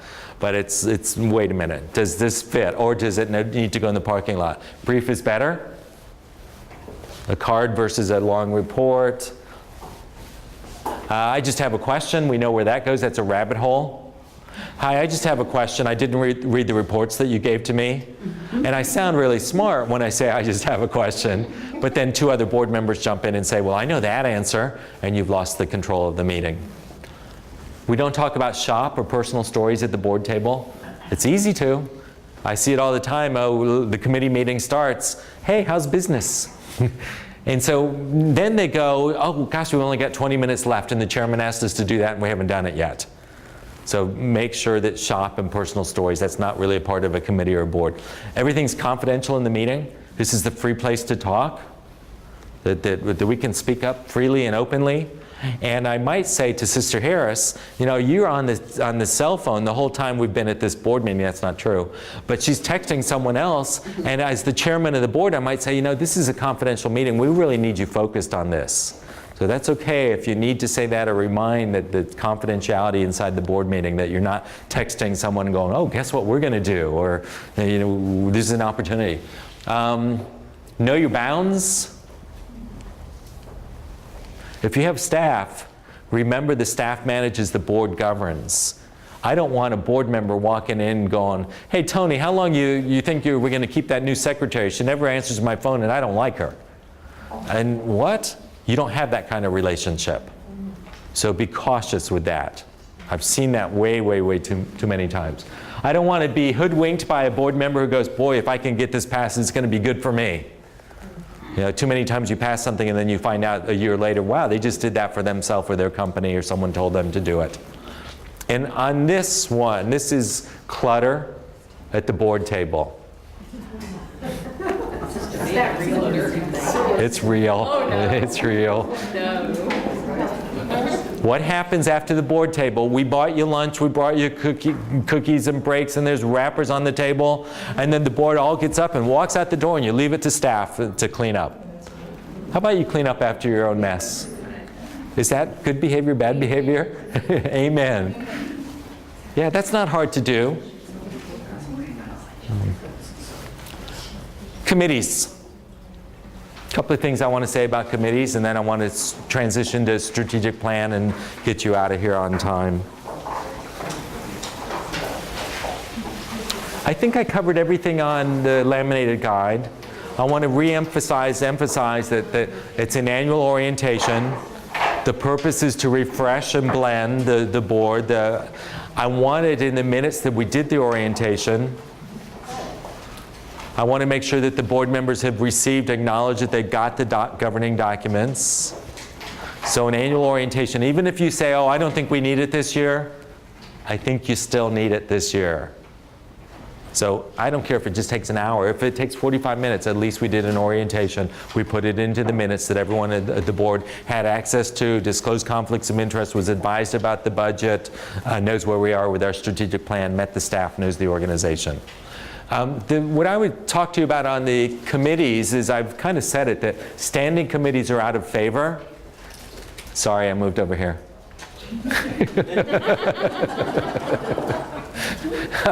Standing committees are out of favor because you can't fool me. If you say, Bob, we'd like you to serve on a standing committee, I know that means a year or longer of work. I'm busy. I don't have time for that. But if you said to me, we'd like you to serve on a task force, I think there's hope. Task force, as soon as it's done, you're going to disband it. I'll serve on a task force. But you still can't fool me. Maybe you should call it a quick action team. What do I have that? Quick action team.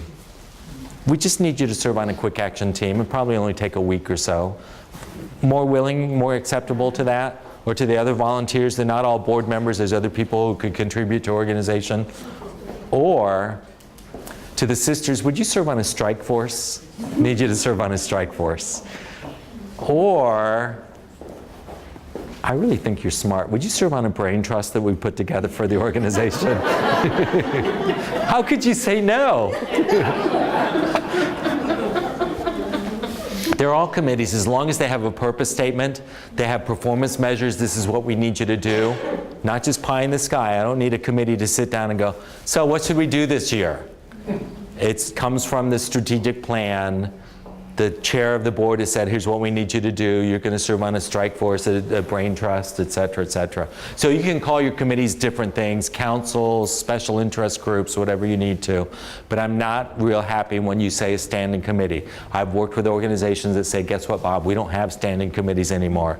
We only use task forces. That's okay. That's okay. Volunteer organizations always seem to want money and time, and maybe I don't need that much time if I could just take it down to small bites. Or microtasks. Microtasks. I just need you, the two of you, to give me 4 hours this weekend. We're going to do a survey. I need you to help tabulate it and report on it. It's a microtask. Isn't that more palatable than, so think about that. You call them what you want to. The risk management.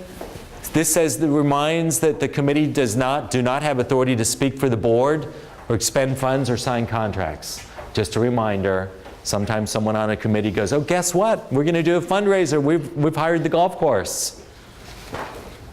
Don't have authority to speak for the board. So what I like to say, I think it's in here, I like to have committees make recommendations, not motions, but recommendations. So our committee has made a recommendation to the board of directors.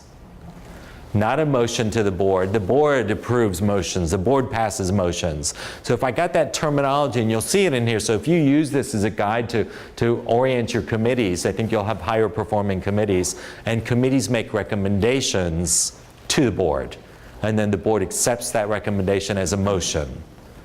As opposed to, well, we got a committee and we passed a motion, and it gets a little bit confusing there. Remember, committees all work for the board. There's some groups I'll see that they've appointed something and maybe it's the Women's Council or the Leadership Council, and all of a sudden that group gets to be stronger than the organization itself and they break off. So cautious about that too. Fewer committees align with the goals. So you have a strategic plan. You've seen some examples of the committees aligned with the goals. All committees should produce results. There is absolutely no reason to appoint a committee if you don't expect them to produce results. That make sense? There's no reason to say, hey, will you do this? And you don't do it, or you didn't produce an article, a brochure, fundraising, service.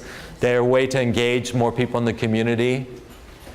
Microtasks, just need you to serve one weekend during the year. That's it. That's more palatable than I want you to serve for 6 months. You saw this, it was passed around.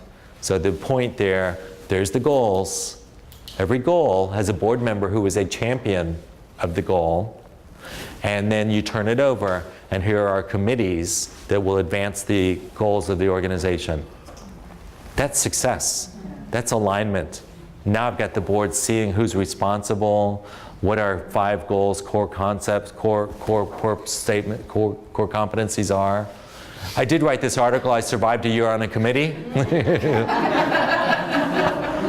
You can also lose contributors in an organization. Well, you asked me to be on a committee. I went to the committee, the chairman didn't show up. Went to the committee and there was no agenda. drove an hour to get to the committee, and I don't think we did anything. It was a waste of my time. Last time you see me. So make sure not only is your board high performing, but your committees are too. So that's the purpose of that board committee responsibilities guide. This is an organization that said, what committees do we have? They turned it into a brochure, and then every committee's got a 3-sentence purpose statement. That's success. If you have a committee, what's the purpose of it? What's the purpose statement? Could be a charge, could be a purpose statement, could be a mission statement for every committee. I could do it on one piece of paper. Welcome to the board, welcome to the organization. We have these 4 goals, here's our mission statement, and these are the committees that support that. Hope that works for you.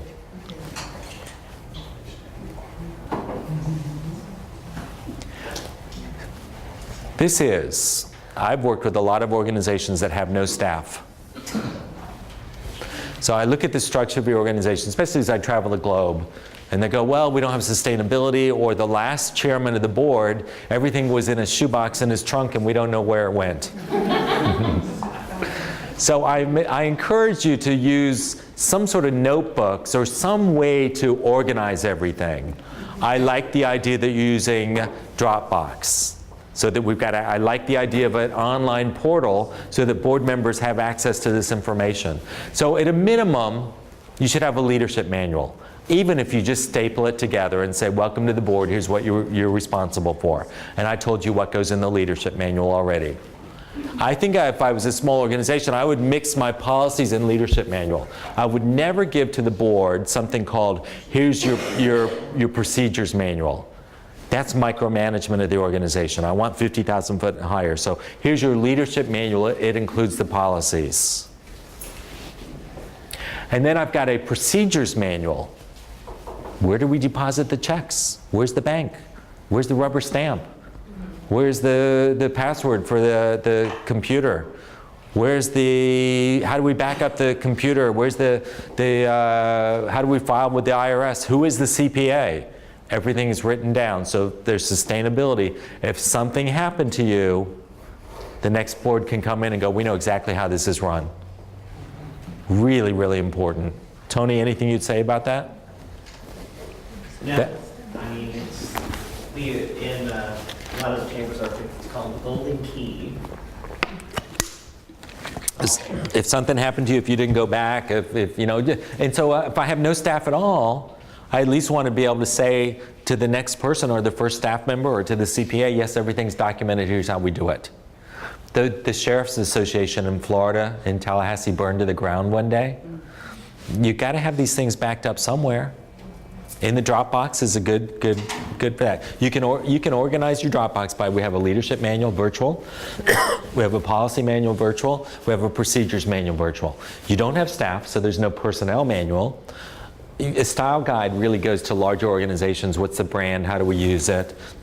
Emergency manual.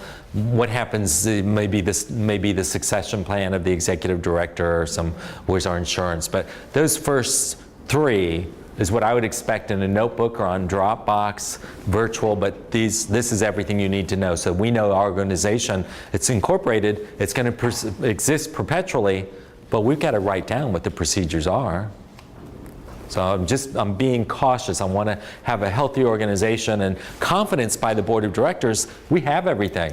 I don't want to sit on the board and go, I didn't know we didn't have D&O insurance. I didn't know you didn't file the 990. I know of a Texas nonprofit that didn't file unemployment comp for a long time. The board was fined with like $300,000. So it's not a, gee, I didn't know. I want to make sure we have those procedures in place. Strategic plan, last few minutes that we'll talk together. After the seminar, you're always welcome to email me. Lynn, we will get the PowerPoint to them as a PDF if we can do that. I want to see the success of your organizations. So your strategic plan, you're convinced that there's a need to have one. For the camera audience, again, this was a group that had 0 strategic plans. So you have a guide to strategic planning. I did it for the U.S. Chamber of Commerce. It works for me as I travel the globe so that there's consistency. And what it says is that it's a roadmap, that you have a mission statement at the top of the triangle, you may have mission, vision, values as the top of the triangle, and then you have goals below that, and then you have strategies. How many goals? 3 to 5, perfect, 3 to 5. And you have performance measures. So here's what's the definition of a mission? What's the definition of the vision? Definition of the values? What are the definition of goals, strategies, performance measures? And then I showed you a business plan too. After you create a strategic plan for 3 years, you probably want to have a business plan or a program of work for 1 year. All making sense? Yes. Okay, good. Trends are that you only set 3 to 5 goals. You're going to do this about every 3 years. I said I could do it for you probably in 4.5 to 5 hours with a facilitator.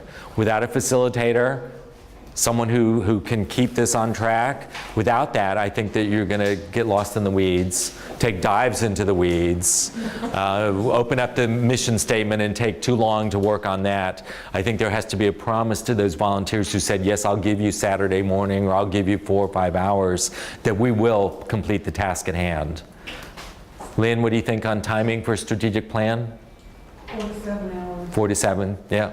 I usually allocate 7. Here's another secret of success. Allocate 7 hours, let them out in 5.5 hours. They will think you walk on water. So true. So some sample strategic plans, 5th most important document.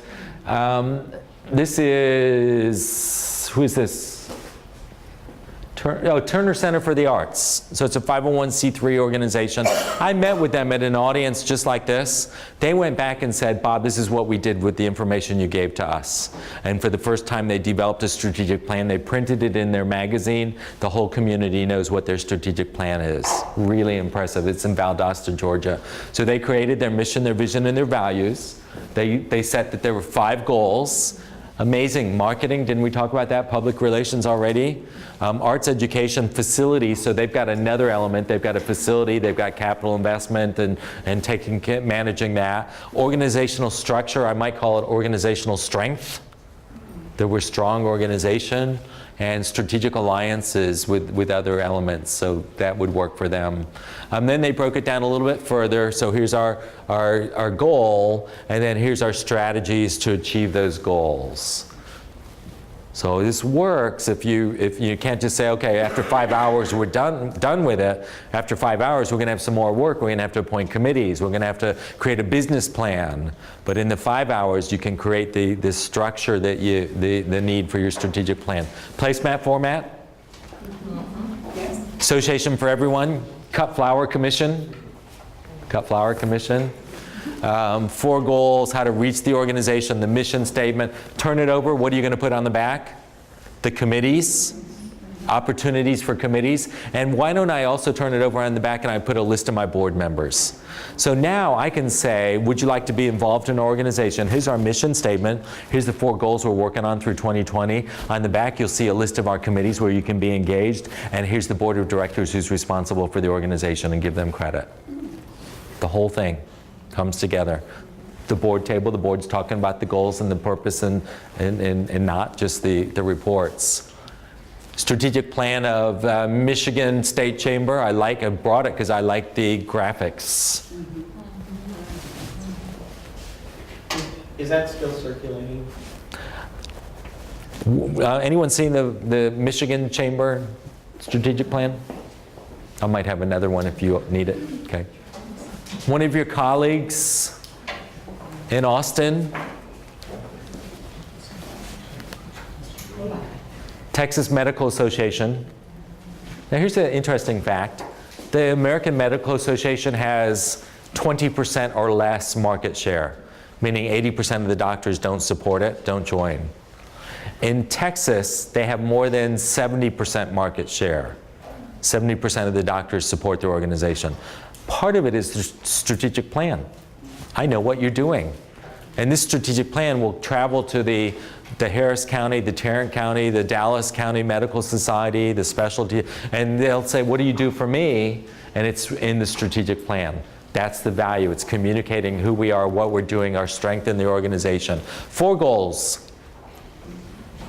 And you know what? They didn't call it fundraising. That's part of this, but I want to give it a better name. We want to be a sustainable organization. I don't want to say we want your money. Sustainability of our organization, or enhancing our community. Stewardship. Lynn, I don't know if you can get your behavior board to understand stewardship. Steward excellence. So this is a real important point as I wrap up. 4 goals in 2010, the same 4 goals in 2015. That's your message. If you get it right at strategic planning, you're not coming back to throw it out and start over again. You're not having someone go, okay, what do you want to do now? You're sticking to those 4 goals and developing new strategies. Okay?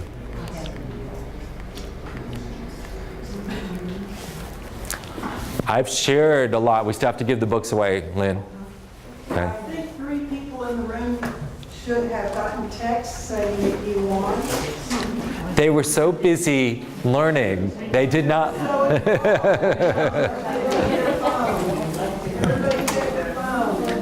Let me wrap up while you're checking. Governance, want the organization to be as strong as possible, want the volunteer leaders to understand their roles, want the community to know the importance of you through your strategic plan, want to evaluate the board to be the absolute best volunteers in the community and to attract the best volunteers. We talked about some shortcuts, some Martha Stewart tips. I think you've all learned 1 or 2 things, or you've had an affirmation that, you know what, we're doing it right. Everything on my website is free. You're welcome to take and use it any way possible. Will you leave here and apply what you learned and be a better organization? Yes. Good. Super. Good. Thank you, Lynn, for the sponsorship.